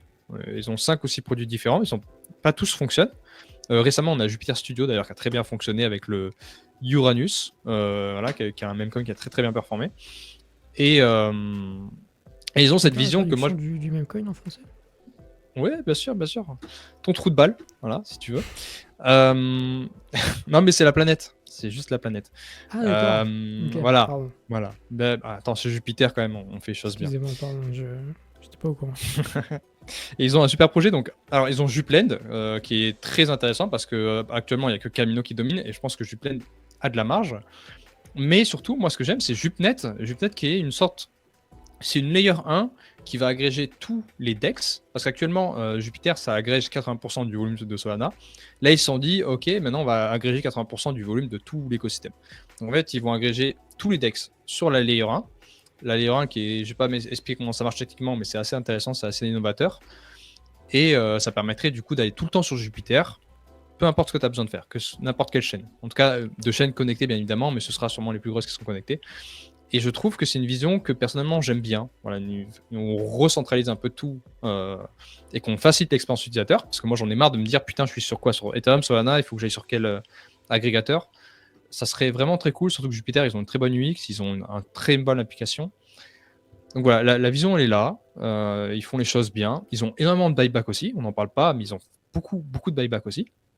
Tous les jours, je sais plus combien, mais ils ont buyback depuis le début de l'année, depuis février, 70 millions, je crois. Donc c'est pas rien. Bref, des gros chats chez Solana. Et Solana, dont plus personne ne parle maintenant, dont les tokens sont beaucoup plus à plat que l'écosystème Ethereum, je pense qu'il ne faut pas fade. Ça prendra le temps que ça prendra, mais la rotation arrivera, je pense. Totalement. Hop. Voilà. Parfait, je voulais montrer quelques trucs. Ah, je peux faire un point sur Pump, parce qu'il y a Sank qui pose la question. J'allais en parler justement. Ah, ok. J'allais venir dessus, je voulais juste revenir sur la proposal de Maple. On voit 99%, je suis absolument pas surpris quand on propose d'augmenter tout ce qui est buyback, etc. Ça me surprendrait que ce soit pas le cas. Donc écoutez, normalement c'est déjà acté, bravo à tous et peut-être aux stakers s'il y en a parmi vous. Tout à fait. Oui, on peut faire un petit point sur Pump, parce que là, c'est Tout à fait. le dump.fun. Ouais, c'est ça. On peut faire un point sur la data. Moi, j'ai 2-3 trucs. On peut faire un point sur la data. Je pense qu'on peut s'arrêter à ça. Mm. Voilà, voilà. Écoutez, est-ce qu'il y a vraiment grand-chose à dire, à part juste que PumpFum se fait défoncer sur la partie Launchpad? Pas vraiment. Faudrait regarder sur la partie des PumpSwap, etc., pour voir un peu s'il y a toujours, des revenus qui viennent de ce côté-là, mais j'avoue ne pas avoir regardé. En tout cas, sur la partie Launchpad, ils se font clairement défoncer. Le buyback, c'est pareil, je suis même pas sûr qu'il soit actif. Parce Si, que si, il est actif. il y en a? Ok. Oui, il y en a. Ok. C'est juste que c'est pas énorme parce que ils font pas beaucoup de revenus en ce moment. Ça, c'est sûr et certain. Forcément. Donc non, les statistiques sont juste en berne. Mais donc, quand même, faut mettre la data en... Parce que, en fait, Let's Bonk, ça a été énormément incentivé par Radium, qui se fait voler du coup la place par PumpSwap. Ils ont eu un peu la haine, ils ont lancé LaunchLab, ça a été un four complet. Et du coup, ils ont fait avec Let's Bonk ce partenariat qui est hyper incentivé, et c'est très fort parce que Radium incentive Let's Bonk, et Let's Bonk, avec ses propres revenus, incentive sa plateforme. Donc il y a beaucoup d'incentives actuellement sur Let's Bonk, et il n'y a pas encore d'incentive sur PumpSwap, sur PumpFun, en tout cas l'écosystème PumpFun.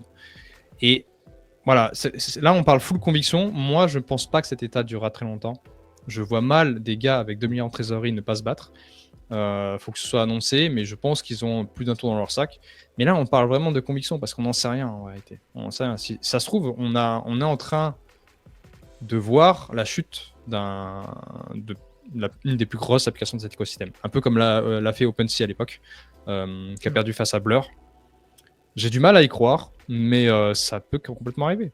Ça dépend de ce que PumpFun fait à partir de maintenant, en fait. Mais faut l'avoir en tête. Hein. voilà. Après, spéculativement parlant, j'ai envie de dire qu'il n'y a pas grand-chose. Ça colle à la data, hein. Ça colle juste vraiment à la du data. dump only. Ouais. Ça vaut 2,5 milliards. Est-ce que voilà. Même sur de l'intraday, franchement, il n'y a rien, pour être honnête. Là, aujourd'hui, il y avait peut-être un truc, hein, pour être honnête. J'étais en mode, ok, faire, pourquoi pas, il y a un petit truc qui se passe. Et puis, en fait, non. Voilà, juste non, il n'y a absolument rien de... Il n'y a pas de structure quelconque. Peut-être que si on arrive à tenir cette zone autour de là où on est, on peut voir peut-être une accumulation, repartir, etc.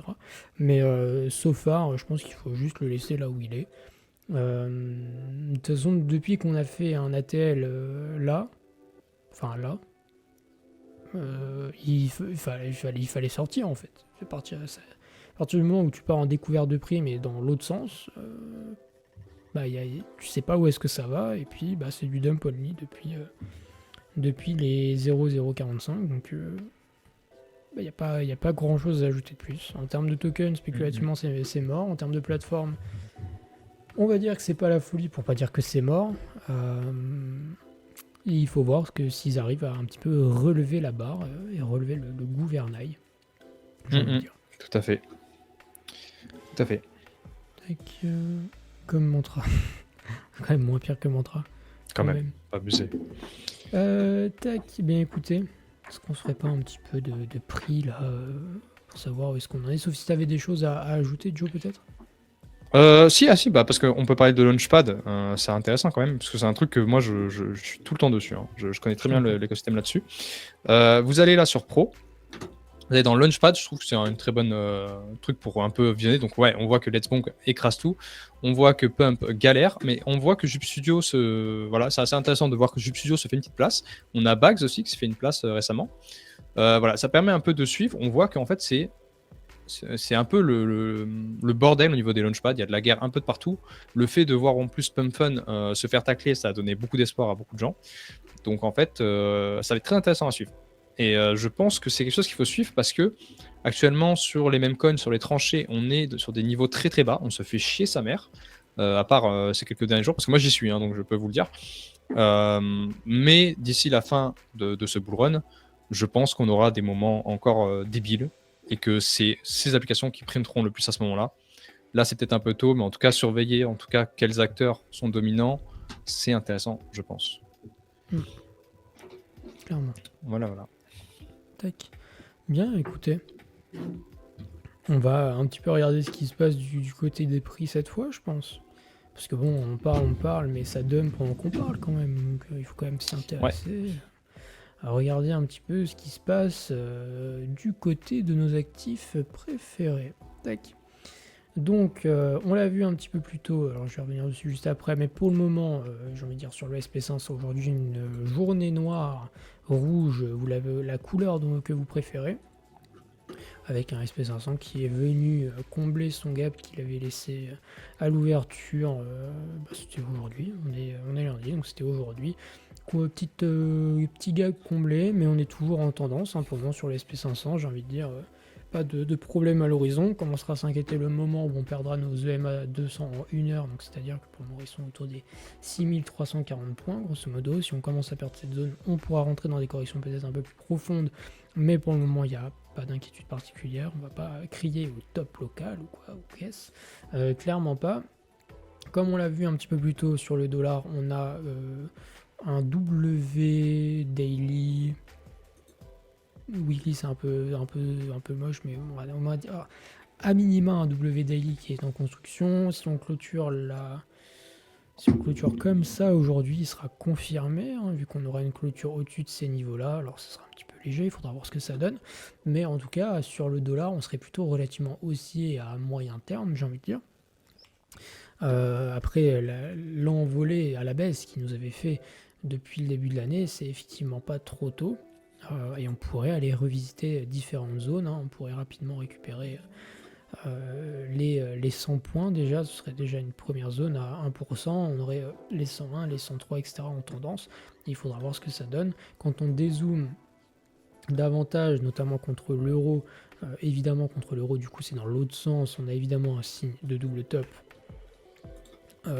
majeur qui est en train de prendre place, et quand on dézoome vraiment, on voit qu'on était arrivé dans des zones en monthly, voire 3 mois trimestriels, où on avait une espèce de résistance un petit peu oblique qui prenait place, que vous voyez en vert là. Donc on a touché cette zone, on est en train de se faire rejeter, plutôt classique.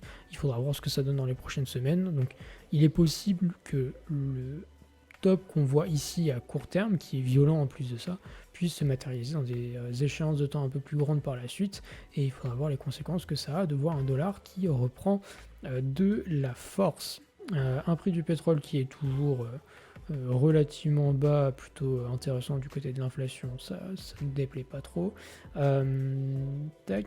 Et du coup, on va pouvoir passer à tout ce qui concerne la crypto-monnaie. On a vu Bitcoin en introduction qui est toujours dans ce range autour des 120 000, 116 000.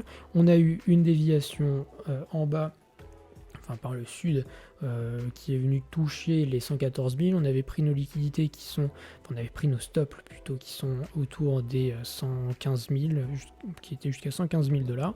On a eu une réaction acheteuse de ce côté-ci, et on est revenu retoucher le haut de range pour le moment. La tendance, c'est compliqué de donner un signe de tendance, pour être honnête, dans la configuration actuelle.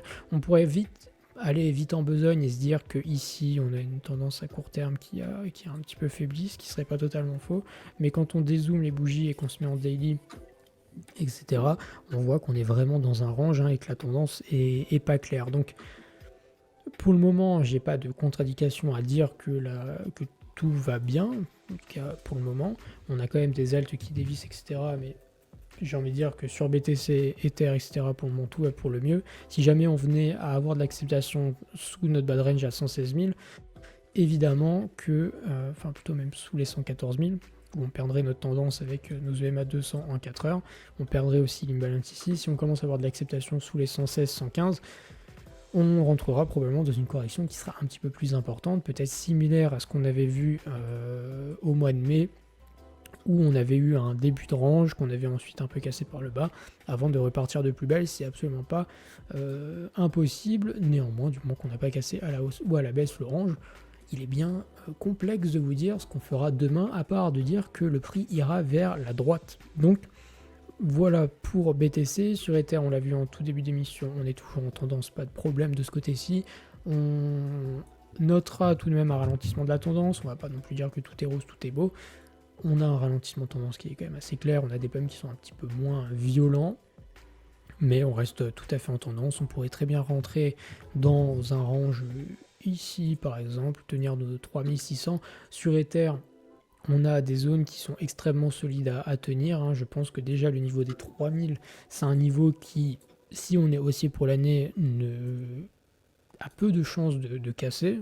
Voilà, en tout cas, et que plus on s'en rapproche, plus on a envie d'acheter, et qu'on a déjà le niveau intermédiaire autour des 3200, 3300, avec nos EMA 200 en 4 heures, qui pourraient venir servir de support, mais de toute façon, dans tous les cas, so far so good, du moment qu'on n'a pas perdu les 3650. Voilà, pas de raison de crier au holà pour le moment.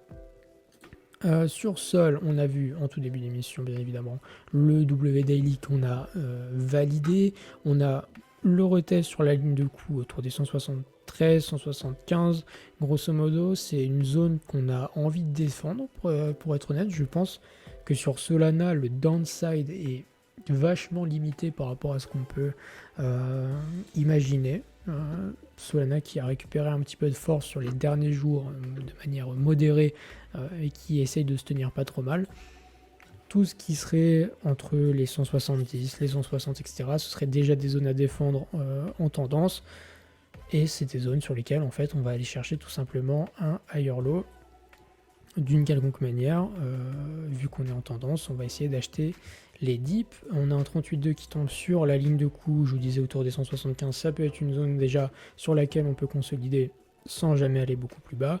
On a de l'imbalance ici peut-être à venir combler, mais on évitera de passer sous les 160 qui serait un petit peu particulier je trouve, en tout cas à court terme.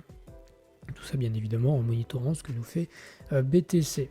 Le Saint Token, le hype qui avait montré un petit peu de faiblesse et qui comme par hasard le jour du dump décide de remontrer de la force, qui vient nous valider un petit W en 4 heures, donc une petite structure de retournement dans des petites time frames, à ne pas sous-estimer malgré un marché qui part à volo, parce qu'on pourrait donc s'attendre à ce que le Hyperliquid puisse avoir des petits dumps assez légers. Peut-être rentrer dans des consolidations un peu plus longues autour des 43-45. 45 qui est déjà un niveau intermédiaire sur lequel on a de la résistance, puisque c'était un niveau qu'on avait cassé ici de manière assez franche, donc c'est normal qu'on prenne un petit peu de résistance sous ce niveau-là. On serait très content d'en racheter autour des 42, 43, etc. Et c'est un niveau qui déjà en plus fait sens, hein, puisque c'est quand même le précédent ATH, j'ai envie de dire, autour des 42 ici, vous voyez. Donc c'est déjà un niveau qui peut faire sens. Donc Hyperliquid reste haussier. Si je vous mets en daily, vous avez ici hop, toutes les bougies daily qui s'arrêtent pile poil sur ce niveau-là. Donc j'avais des zones autour des 38, des 39 sur Hyperliquid. Je ne sais pas si on ira pour être honnête. Je pense que Hyperliquid peut largement tenir là où il est. Et après, l'upside, c'est évidemment tout à chacun qui doit décider ce qu'il en fait. Néanmoins, sur un actif fort, on peut s'attendre à ce qu'il y ait de l'upside. Notamment j'ai maigri, dis-leur qu'on va à 100$. Mieux que ça, Casper. Je vais même pas leur dire qu'on va à 100$, je vais juste vous dire qu'on va outperf ETH et Sol sur Hyperliquid, ça de manière assez certaine. Je vous avais fait un post sur Discord un peu plus tôt dans la semaine où j'attendais le niveau des 0,10 pour swapper la totalité de mes Ethers en hype. Je pense que je vais devoir rehausser un petit peu ma zone vers la hausse parce que. Alors, pourquoi est-ce que la zone des 0,10 était intéressante? C'était une zone de retracement depuis le dernier bottom contre Ether, qu'on avait ici à 0,06, hein, grosso modo. C'était la reload zone du mouvement, et la réflexion, elle est simple. Alors déjà, la zone des 0,10 qui fait aussi office de support, hein, comme vous voyez ici. Non, je ne suis pas tracé un trait droit, c'est terrifiant. Voilà. Donc c'était une zone que j'attendais. On s'arrête un petit peu avant sur ce niveau intermédiaire, à voir ce que ça donnera pour la suite. Mais la réflexion, elle est très simple. Si on considère que Ether, à partir de maintenant, fait 50% de performance, est-ce que je pense que Hyperliquid va sous-performer Ether et faire moins de 50% de performance? Je ne pense pas. Donc c'est pour ça que je pense qu'on considérait swap des Ethers en hype sur ces niveaux actuels fait sens. Voilà. Et ce serait un peu la même question sur Le dossier Eigen est-il traité dans cette pièce? Il Je sera veux qu'on en traité. parle. Il sera traité, le dossier Eigen. On va même traiter le dossier Etherfi, Ok. qui fait partie d'un bien meilleur dossier que Eigen d'ailleurs, mais on va voir ça ensemble. Donc voilà, hype contre Sol, hype contre BTC, hype contre Ether. On tient nos niveaux, donc je ne serai pas le premier bearish sur hype. Sous-performance par rapport au Total 3, par rapport à des market cap inférieurs, je pense qu'on peut s'accorder à dire que ce sera le cas. Néanmoins, sur les majors, je pense que hype peut largement aller sur perf, même du XRP, etc. J'ai pas regardé les charts, mais il faut comparer par liquid à ce qui se fait dans le top 10 maintenant. On va pas le comparer au shitcoinesque Total 3. Non, on se respecte un petit peu et on met les petits plats dans les grands. On enchaîne. En vrai, pas grand chose à dire du côté des layers 1. J'avoue que je spécule très peu sur les layers 1 en ce moment. Il n'y a que le SEI qui a un actif qui me parle, sur lequel on tient les niveaux. Je me suis fait sortir en stop profit. Bah en fait là sur les 32 ici, j'étais un petit peu greedy sur mes niveaux de stop profit. J'aurais dû le mettre un petit peu plus bas. Ça c'est une erreur de ma part. Sur le SEI, on est toujours en tendance haussière, il n'y a pas grand chose à dire de plus. Si on tient nos moyennes mobiles à 0,32, ce sera une très bonne zone d'achat pour la suite. On aura une deuxième zone autour des 0,26 si jamais on venait à rentrer dans des corrections plus profondes, si jamais BTC venait peut-être... Oh, alors attendez. Hop. Excusez-moi pour ça. Si jamais on venait à rentrer dans des corrections plus profondes, on serait ravi d'aller tester le niveau des 0,26 et voir ce qui s'y passe. Encore une fois, il y a plusieurs zones qui sont intéressantes sur les alts. Tout ce qui dépend, c'est ce que fait BTC et comment est-ce qu'on rentre sur les différentes zones. Pour la suite, donc c'est intéressant à surveiller, pas d'inquiétude particulière. Pour le moment, sur... t'as un gosse, non pas du tout, tout va bien, ne vous inquiétez pas. Mais ce qui est intéressant sur les alts, c'est que pour le moment, il n'y a pas d'inquiétude à avoir. Si vous avez acheté des trucs bas, laissez vos profits tourner, vous pouvez même les renforcer dans différentes zones, remonter vos stops à break-even, etc. Mais j'ai pas de contre-indication à vous dire que ça y est, les alts vont partir dans des sous-performances absolument terrifiantes. On a des charts qui vont commencer à poser question, pour être honnête. On va y revenir sur des actifs, notamment sur la DeFi, où parfois c'est un peu complexe à court terme, mais quand on dézoome, tout va pour le mieux. Quand on regarde le SEI en petit time frame, on est en mode oh non c'est une catastrophe, ça y est, c'est là, ça part à volo, alors qu'en vrai quand on dézoome, on sera très content de payer un dip, même dans les 0,26 pour être honnête, ce sera déjà très bien. Donc pourquoi pas. Dans les actifs un petit peu particuliers, on a du Tao qui vient se prendre une belle correction sur la journée, à voir comment on clôture, mais pareil, c'est toujours un actif qui est en tendance. Il n'y a pas de signe de top majeur. Alors le premier qui me parle d'épaule tête épaule sur Tao, je le banne instantanément. Je déteste les épaules tête épaule. Pour le moment, la seule chose que je vois, c'est une moyenne mobile qui va venir nous tenir les pieds, un support autour des 406.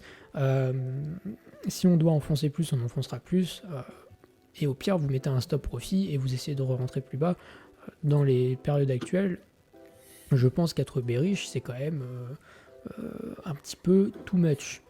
Du render, c'est pareil. Du render, on a récupéré le niveau des 4. Évidemment, on a toujours... tac, je vais enlever ça.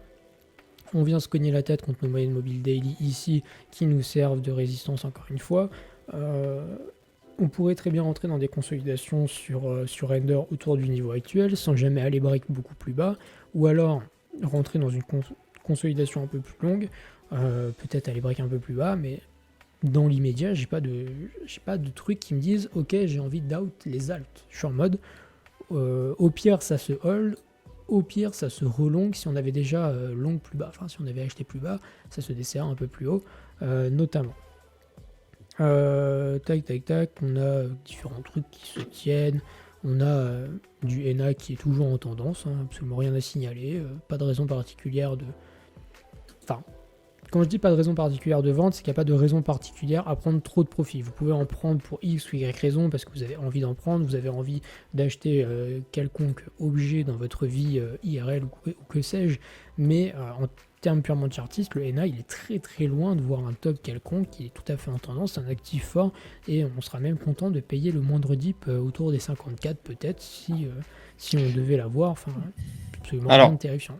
moi j'ai Oui, vendu ENA, oui. déjà parce que j'avais une moto à acheter, mais aussi Mhm. parce que de tous mes actifs, c'était celui qui me semblait être sur un potentiellement top de surperf. Il peut monter, mais en tout cas par rapport à d'autres actifs, tu vois, j'ai regardé versus ETH ou quoi, il y a des niveaux, voilà, ça commence à... Après, bon, ça peut continuer Moi, longtemps, hein. je suis pas.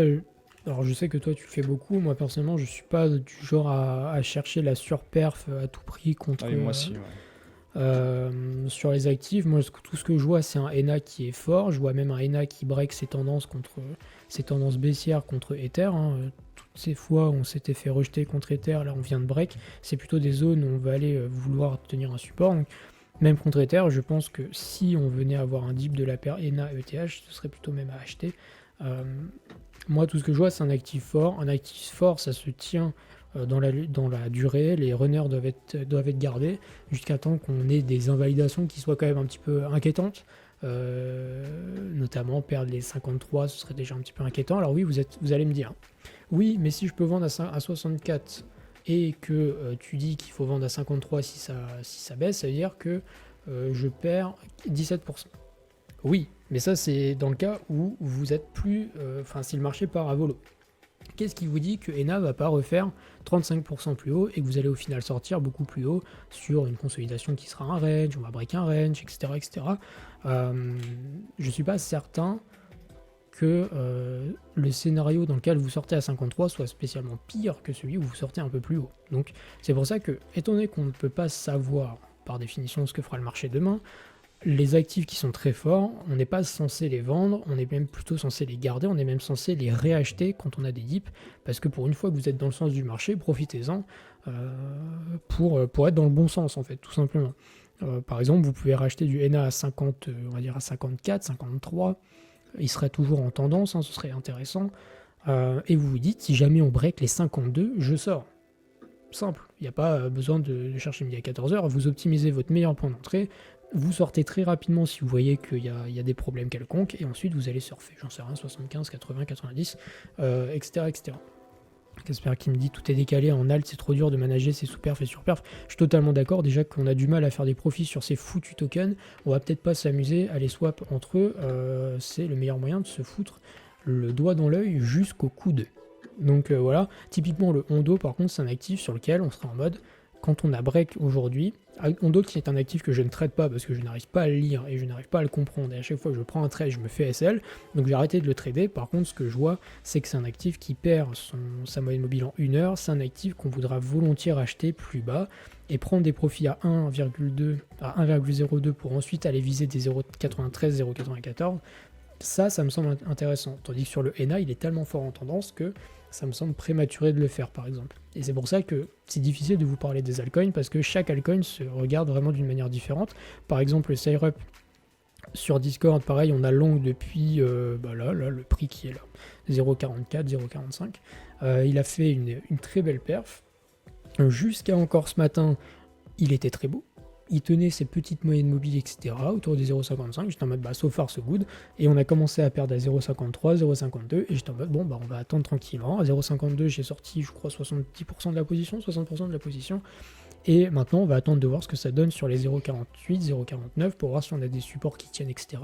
Et dans tous les cas, le stop est mis à break-even. Donc au pire, la position va juste annuler les profits. Mais il faut garder ses runners, hein. Le Syrup, on a beau dire, la tendance de fond, elle est toujours haussière. On a tenu notre dernier lot sur le fil du rasoir. Cette réaction qu'on a eue pile poil avant le dernier lot, le petit retournement en 4 heures, etc. C'était un truc qui me donnait particulièrement envie. Ça a été long, etc. Donc c'était plutôt intéressant.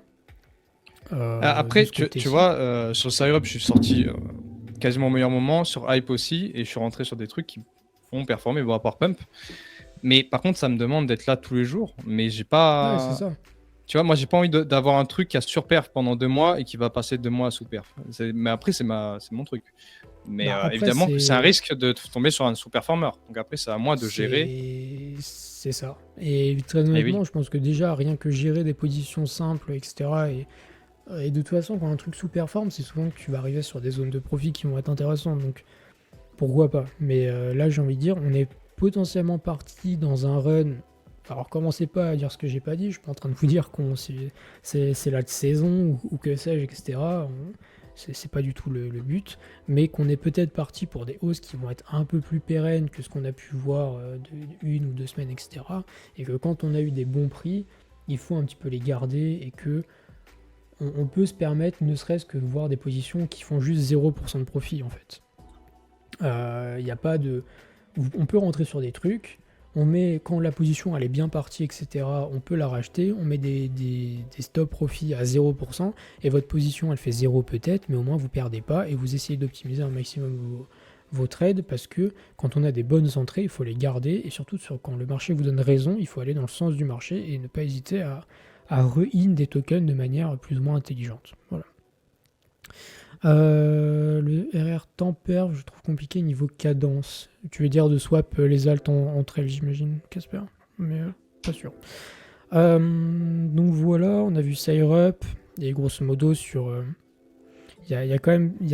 Sur la plupart des actifs, on est toujours dans nos tendances. Hein. On tient nos moyennes mobiles 200 sur beaucoup d'alt. Par contre, effectivement, si on venait à les perdre, ce seraient des zones sur lesquelles on pourrait rentrer dans des corrections un peu plus profondes et sur lesquelles sortir quand on a pu acheter bas pour attendre de voir la suite, ce sera peut-être intéressant. Ou même les gens sideline d'ailleurs qui n'ont toujours rien acheté, qui sont peut-être en full stable et ça les démange de in.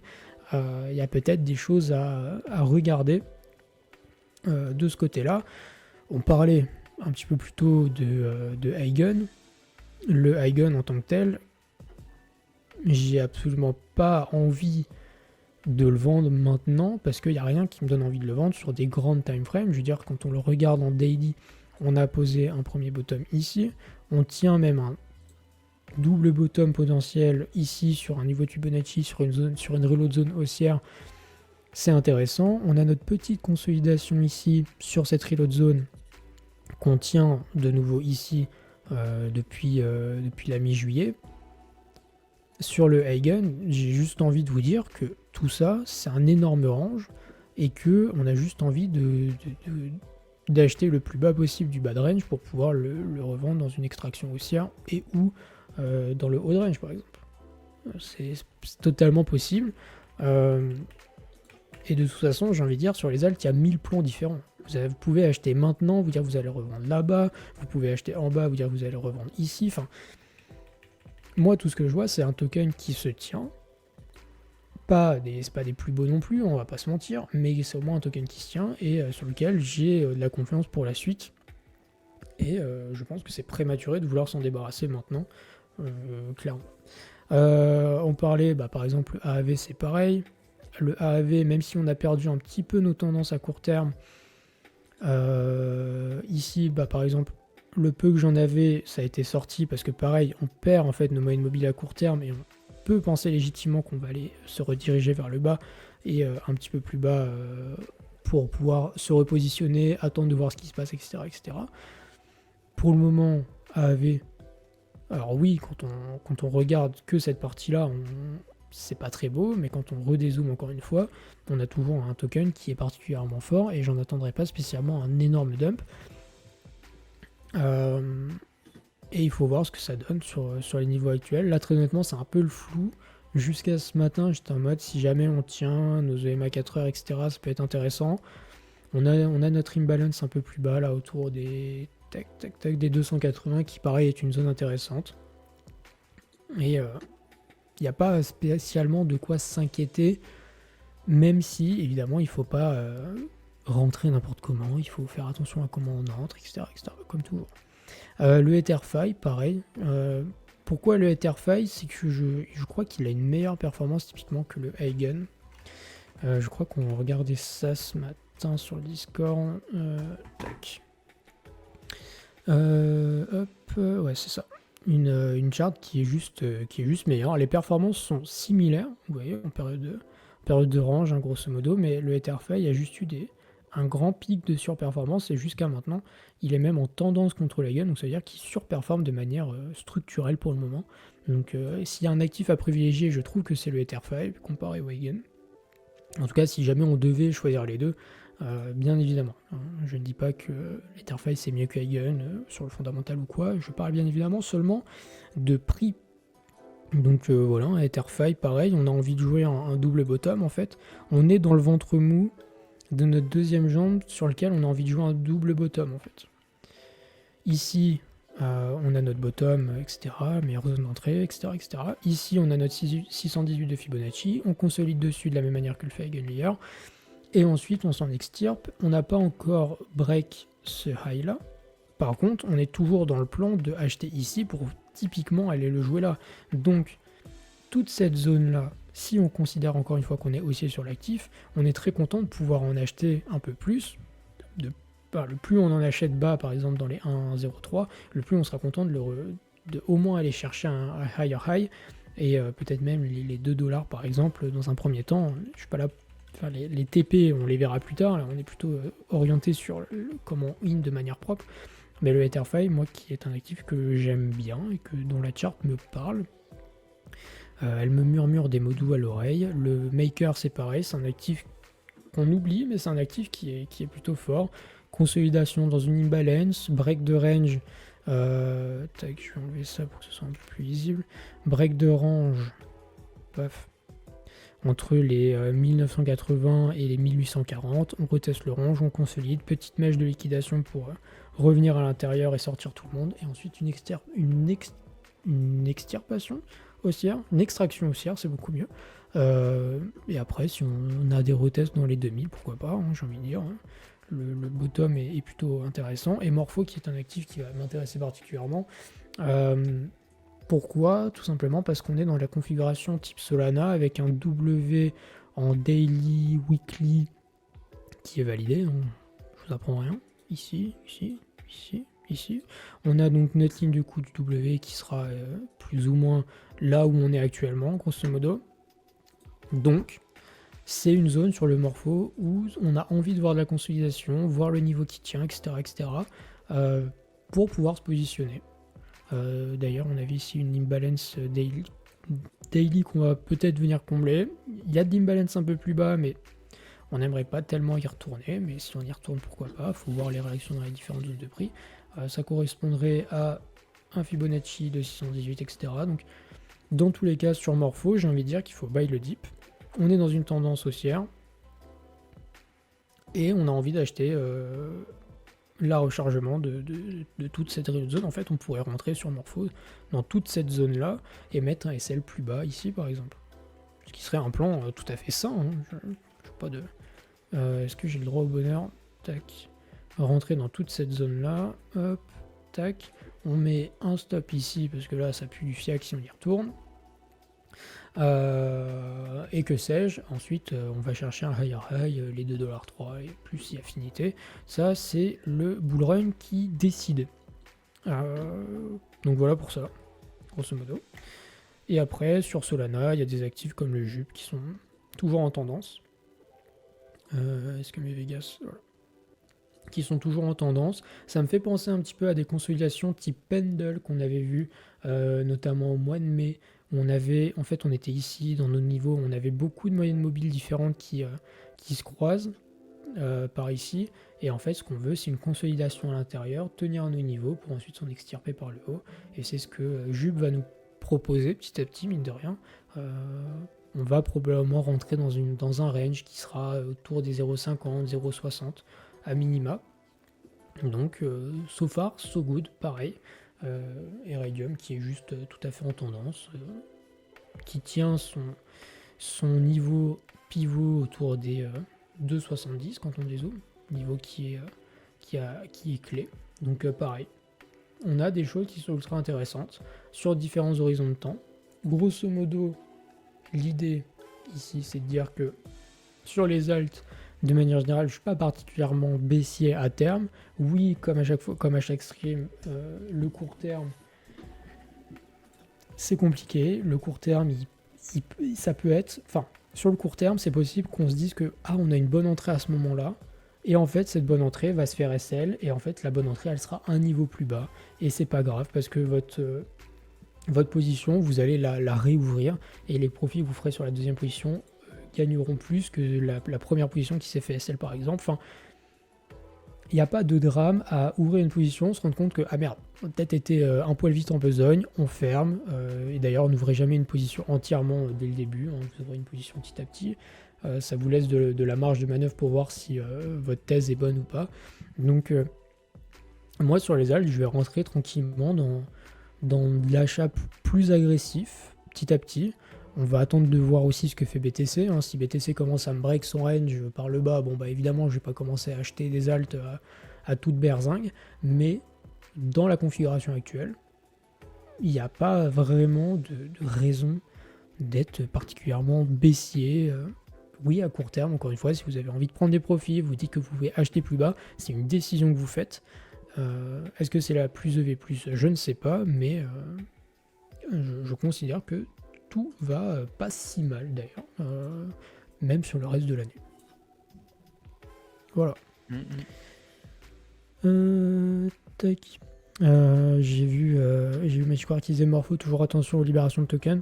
Très honnêtement, ça ne m'impacte pas. Hein. Si le prix monte alors qu'il y a des libérations de tokens, peu m'importe. Au pire, la perf sera moins bonne. Peut-être qu'il fera pas d'ATH d'ailleurs.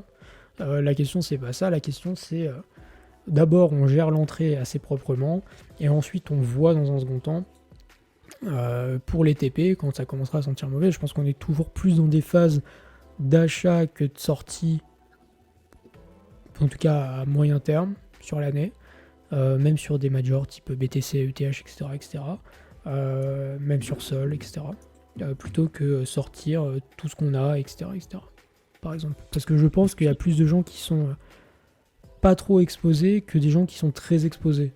En tout cas, je pense que c'est plus dans ce sens-là que le contraire. Donc, c'est ce que je dirais.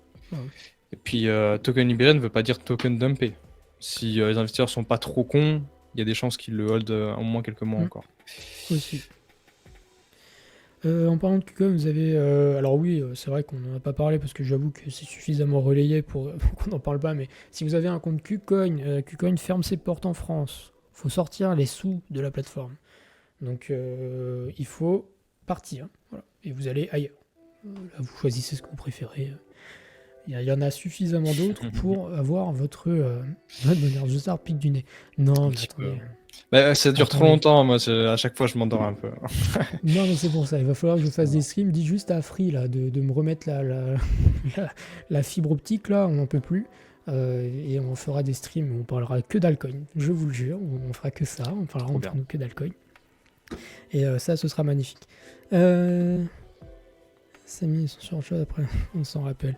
Après, ça arrive de faire des mauvaises décisions, hein, vous savez. Il y a des fois où on est bon, il y a des fois où on est mauvais, c'est pas très grave. Bien, écoutez, si vous avez des questions, n'hésitez pas. Je sais pas si tu voulais ajouter un truc du jour, on va arriver en fin d'émission. Donc, je crois que non, hein, on a fait le tour. Tu veux ajouter quelque chose J'ai besoin de live. C'est pas fun. Bonne idée. Ouais, pourquoi pas en vrai. Carrément, hein. Pourquoi pas. Carrément. Je sais pas, est-ce qu'on a découvert des trucs cette semaine? Je suis pas sûr. Hein. Non, si, il y a un petit alpha, je vous donne un petit alpha si vous voulez. Ika qui est un très bon gars si vous voulez des alphas. Attends, je te partage ça. Qui a partagé, quand on parlait des launchpads, ok, merci. Qui a partagé Let Launch XYZ, qui est du coup sur la narrative ICM et qui veut être le concurrent de Believe. Ce serait une coopération entre Bonk et XCOM. Alors ça a l'air d'être des rumeurs, mais en tout cas XCOM a explosé depuis. Et je trouvais ça intéressant, voilà, parce que encore une fois, l'ICM, je pense qu'on entendra parler. Je sais pas quel acteur en sortira gagnant, mais c'est un truc qu'on entend venir petit à petit et Bonk s'y met. Donc c'est assez intéressant. Voilà, petit alpha qui est sorti très très récemment. Je vois des tokens Grok 46H, je sais pas ce que c'est. Je crois que j'ai pas envie de savoir. Ça doit être encore un truc terrifiant. La sortie de la vidéo sur Mega ETH. Soon. Je m'en occupe cette semaine. Normalement, vous avez GTE, j'espère, en fin de semaine. Et Euphoria qui sortira pas la semaine prochaine parce que je serai en vacances, mais du coup la semaine d'après. Et probablement AAV qui sortira la semaine prochaine pour le coup. quelque chose comme ça. Tac, tac, tac. Et Barn qui dit ok avec toi pour la libération de tokens, sauf que la market cap est la même qu'en janvier, alors que le prix est divisé par 2 pour Morpho, donc il y a bien un effet de libération. Bien sûr qu'il y en a un, mais je pense que personne te demande de le hold pendant 1 ou 2 ans. Le truc, c'est juste voilà, profiter comme des investisseurs ou des traders de la hausse si le token est fort, et c'est tout. Et surtout que je considère que en fait je trade pas une market cap, je trade un prix. Le fait que Morpho vaille 1,75 et qui en market cap ça vaille autant que quand il était à 3, à 4, à 5, peu importe.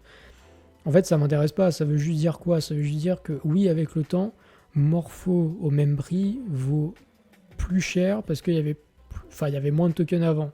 Mais ça, c'est la notion de cher ou pas cher, moi elle m'intéresse pas. Et elle intéresse aucune personne qui spécule, techniquement. Je suis pas là pour dire si c'est cher, pas cher. Moi je vois juste un token qui monte. Et mon but c'est qu'il monte avec moi. C'est ça. Et fin de l'histoire. Et c'est ça pour tout. Quand on parle uniquement des prix, la notion de cher ou pas cher, et la notion de valeur, de market cap, il n'y a pas de... ça rentre pas en compte. Ouais, et puis je pense qu'il vaut mieux avoir un... Enfin, moi, personnellement, je préfère rentrer sur un protocole qui est fort fondamentalement, qui est adopté, qui va balancer des news très fortes, et qui a une belle PA, mais qui a beaucoup d'inflation, qu'un token, justement, vieux, oublié, qui a une PA dégueulasse, mais qui n'a pas d'inflation. L'inflation, c'est un peu le dernier problème. Ouais, Tac, pas mal le setup du cadrage. Merci mon gars, ça fait plaisir. Le décor exceptionnel. Hein. Ouais. Non, c'est vrai que c'est bien. Hein. Non. Bon, pas chez moi. Qu'est-ce que t'en penses? On n'a pas les mêmes styles de trading. Toi, c'est du court terme, certains sont du long terme. Déjà, que c'est quoi pas vrai? Qu'est-ce qu'on qualifie de long terme déjà? Qu'est-ce qu'on qualifie de long terme? Est-ce que 3 mois, c'est pas déjà suffisamment long terme? Pour moi, 3 mois, c'est long terme déjà, tu vois. 3 mois, c'est déjà suffisamment long. Ouais, c'est je sais pas, en fait, j'ai pas l'impression de faire du court terme, mais des positions que j'ai depuis le mois de mai, et que j'ai toujours depuis le mois de mai, et juste, des fois j'en rachète, des fois j'en enlève, etc. Un an. Ah non, mais personne tient des trucs un an. Bah si. Oui, mais... bref. T'es un enculé, Casper. Hein. Vraiment. Je me prends des balles gratuites. Merci, gros. Mais après, il y a... En fait, quand je vous fais ça, là, par exemple, quand je vous montre des prix sur du Eigen, etc., je vous dis bien, à court terme, quand on regarde que ça, oui, ok, ça donne peut-être envie d'aller plus bas. Okay, peut-être on va aller là. Mais quand on dézoome, et je regarde toujours en dézoomant, et j'essaye un maximum de vous le montrer en dézoomant surtout, ce que je vois, c'est un double bottom en formation, et qu'on est dans le ventre mou de la potentielle jambe qui veut aller là, et que avant de s'inquiéter, c'est quand même vachement loin. Déjà, on s'inquiétera si Eigen perd les 1,14, par exemple. Typiquement.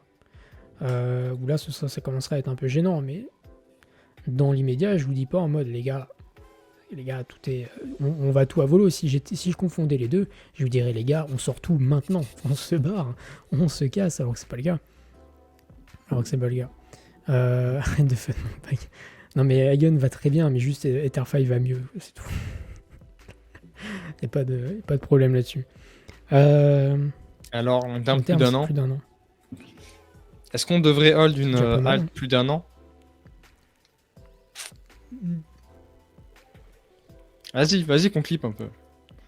Il fait clip, qui a hold un truc qui a hold un alt plus d'un an sur les 3 dernières années et c'est pas fait rect à un moment donné. Comme ça va aller plus simple. Ça n'existe pas. Ça. Voilà. Donc, sauf si vous avez eu un runner type Tao, etc. Jour-là, oui, vous êtes pas mal. Mais si vous avez acheté sur la dernière année, aucun monde vous êtes en gain sur un alt. Et puis c'est une chance sur des milliers. Ouais. En gros, pas de panique. Bah c'est ça. En gros, pas de panique. Je pense qu'on a de la marge avant de gueuler au top local. Enfin, au top tout court. Au top tout court. Même à court terme, si jamais on vient deep, j'appellerais pas ça un top local. Et je suis en mode, BTC, ETH, ça reste haussier. Les niveaux d'invalidation, on les connaît. Euh, et entre les deux, bah, c'est long.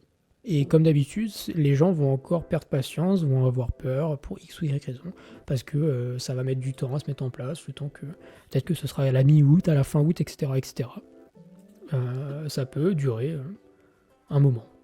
Voilà. D'ailleurs, en parlant de ça, est-ce que sur les options, on avait un truc particulier à dire? J'ai pas fait. Non, je peux pas me connecter à Discord, je crois, je crois que j'ai pas la double authentification, mais je vais vous dire rapidement ce que Jeff a dit. Sur Discord Encrypted, d'ailleurs, Discord, la partie option de Jeff qui est redevenue publique. Donc, si jamais vous avez envie de lire des trucs sur les options, c'est sur le Discord que ça se passe. L'idée, c'est de dire que début août, on s'attend à un mouvement autour des 4000 sur Ether, à la hausse ou à la baisse, peu importe. Et dans l'idée, jusqu'à 3300. Enfin, on a très confiance dans les 3300 sur Ether so far, et sur BTC, on a très confiance dans les 105, 110, 113. 105, 110 particulièrement. Donc, et après, on construit plus tard dans l'année, ce que je vous disais en tout début d'émission, les 120, 150 sur BTC d'ici la fin de l'année, sur Ether entre 5 et 6 000 d'ici la fin de l'année, enfin, après septembre en tout cas. Donc, ouais, peut-être que le mois d'août va être long. Pas impossible que le mois d'août soit très très long et que sur les alts dip plus que BTC parce qu'on va commencer à s'emmerder, etc., etc. Et qu'on reprendra de plus belle par la suite. Il faut être prêt à tout et pour le moment, j'ai pas envie d'être plus inquiet que ça. Petite question. Question con, mais je comprends pas trop la différence entre dip et top local. Ça semble être clair pour les gens. Est-ce que tu vas répondre? Ça, c'est un dip. Voilà, pas besoin d'aller plus bas. Et si on fait ça, c'est un top local. On formera un M-top, signe de retournement. En fait, un top local, on a un retournement quelconque. Et top local, ça veut dire qu'on... En fait, un dip, c'est ultra vif. C'est... Tu invalides pas ta tendance à court terme, tandis qu'un top local, tu vas mettre un peu plus de temps à t'en sortir. Mais tu restes aussi sur l'année. Si sur Ether, on fait ça, bah, on a un top local, on a un M, puis après, j'en sais rien, on va dip un peu, on va faire un W un peu plus bas, et ça porte plus belle. Et en fait, on aura un top local ici. Et après, on aura un bottom local là. On a eu un top local là, on a eu un bottom local, et là, on a un bottom probablement ultime sur l'année. Genre de bottom que tu achètes et que tu vends, enfin, que tu hold à la mort en fait. Enfin, la mort. Que tu tiens un maximum de temps parce que c'est la meilleure zone de prix que tu aies pu avoir. Quand vous avez les meilleurs prix, vous êtes censé garder vos meilleurs prix.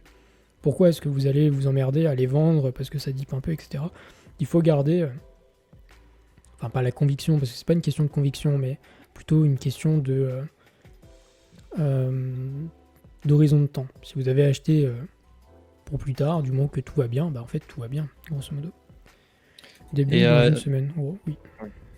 Il y a Drac qui dit AAV Link, tu pouvais hold plus d'un an. Si tu achetais pendant le BR 2022-2023, t'es en profit. Mais le truc, c'est que entre temps, t'as tapé mars, après tu tapé tout l'été chiant. Donc déjà, t'es pas serein. Ensuite, t'as eu novembre, tu t'es tapé tout ce qu'on a vécu là cette année qui était extrêmement dur.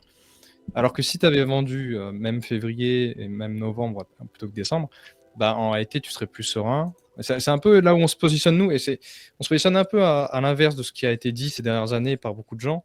Le hold, juste hold et t'attends. On se positionne un peu contre ça parce que en fait, on se rend compte que c'est plus compliqué que ça, c'est dangereux. Et rien que pour ta santé mentale, tu ferais mieux de sortir quand ça devient l'euphorie et rentrer quand ça doute en fait. Je sais pas ce que toi tu dirais, mais c'est un peu voilà. Je dirais un truc similaire. Évidemment, en fait, c'est la question des convictions, c'est la question de qu'est-ce que vous pensez.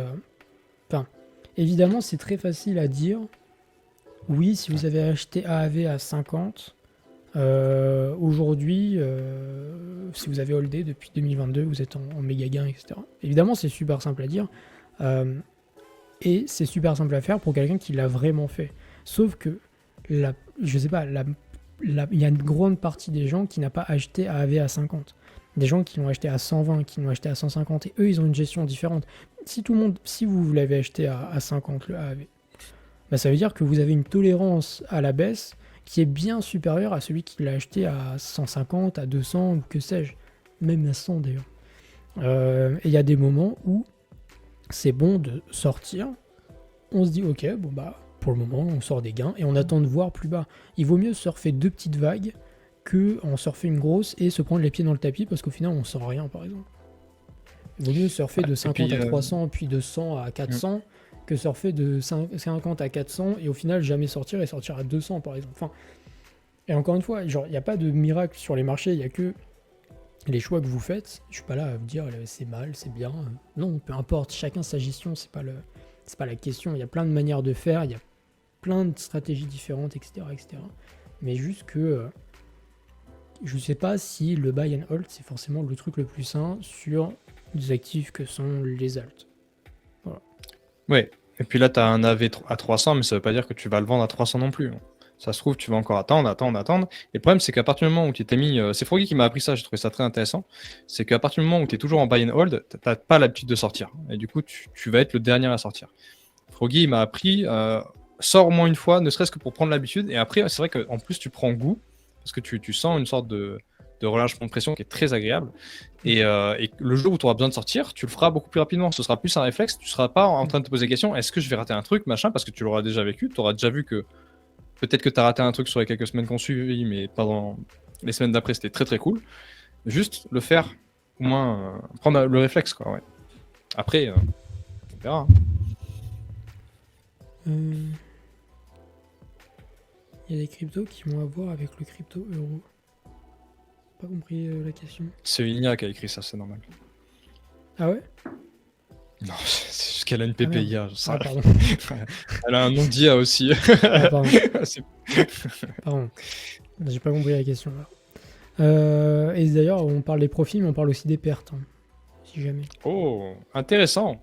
Tu vois, j'ai acheté mes premiers Cosmos à 2, j'ai pas vendu à 45, à 4, je me sens con. Très très bon.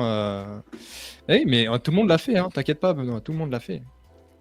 Il n'y a pas de mal à ça, hein. Il n'y a même pas de mal à prendre des apprend. pertes. Il faut s'habituer à prendre des pertes. Vous pouvez pas gagner. Vous pouvez pas gagner si vous n'êtes pas habitué à perdre aussi. Enfin, ça, ça va de soi en fait. C'est genre il y a des fois on gagne, des fois on perd. Et c'est normal de prendre des pertes. Genre ça arrive régulièrement. Vous allez même avoir des positions qui vont vous faire perdre beaucoup et des positions qui vont vous faire gagner beaucoup. Et c'est pas grave. Vaut mieux sortir d'un truc qui sent le sapin à pas sortir. Faire c'est diminuer les textes, c'est bien. Exactement. Bien, écoutez, je pense qu'on va arriver vers la fin d'émission. Ça fait un peu plus de 2 heures. On a pile ce qu'il faut pour la rediffusion. La rediffusion, comme d'habitude, elle sera sur YouTube demain matin à la 1er heure. Sur la chaîne YouTube de Decrypted. Si jamais vous regardez ce stream et que vous n'êtes pas abonné à la chaîne YouTube de Decrypted, déjà c'est un vrai problème, premièrement. Il faut absolument s'abonner parce que tous les lives sont super bien à regarder en rediffusion. Tac. Et comme on l'a dit un peu plus tôt, des interviews qui arrivent, des trucs et des machins. Et comme d'habitude, le Discord que vous pouvez rejoindre également. Ça ne mange pas de pain et c'est que de l'apprentissage gratuit. Et vous avez même des trucs qui sont super. Et peut-être même que je partage plus de trucs que sur Twitter, sur Discord. Qui sait, si jamais ça vous intéresse. Donc voilà, n'hésitez pas. Le lien est dans les commentaires, enfin pas les commentaires, pardon, les descriptions des différents streams ou sur X dans la bio, bien évidemment. Donc voilà. Écoutez, je pense qu'on va pouvoir se quitter là. C'était une belle émission. On a un BTC qui essaye de défendre ses 118 000 $ pour clôturer cette émission. C'est absolument magnifique. On verra ce que ça donne sur la semaine qui arrive. Et comme d'habitude, je vais vous souhaiter une excellente fin de soirée. Je vais pouvoir récupérer mon téléphone, ça c'est sans que ça grésille. En plus, ça c'est absolument magnifique. Je vous souhaite une excellente fin de soirée, une très très bonne semaine qui arrive. Et comme d'habitude, on reste connecté et on se retrouvera du coup vendredi pour la prochaine émission qu'on pourra faire cette fois en temps et en heure. Voilà, je vous embrasse, passez une excellente soirée. C'était Decrypted. Ciao les gars.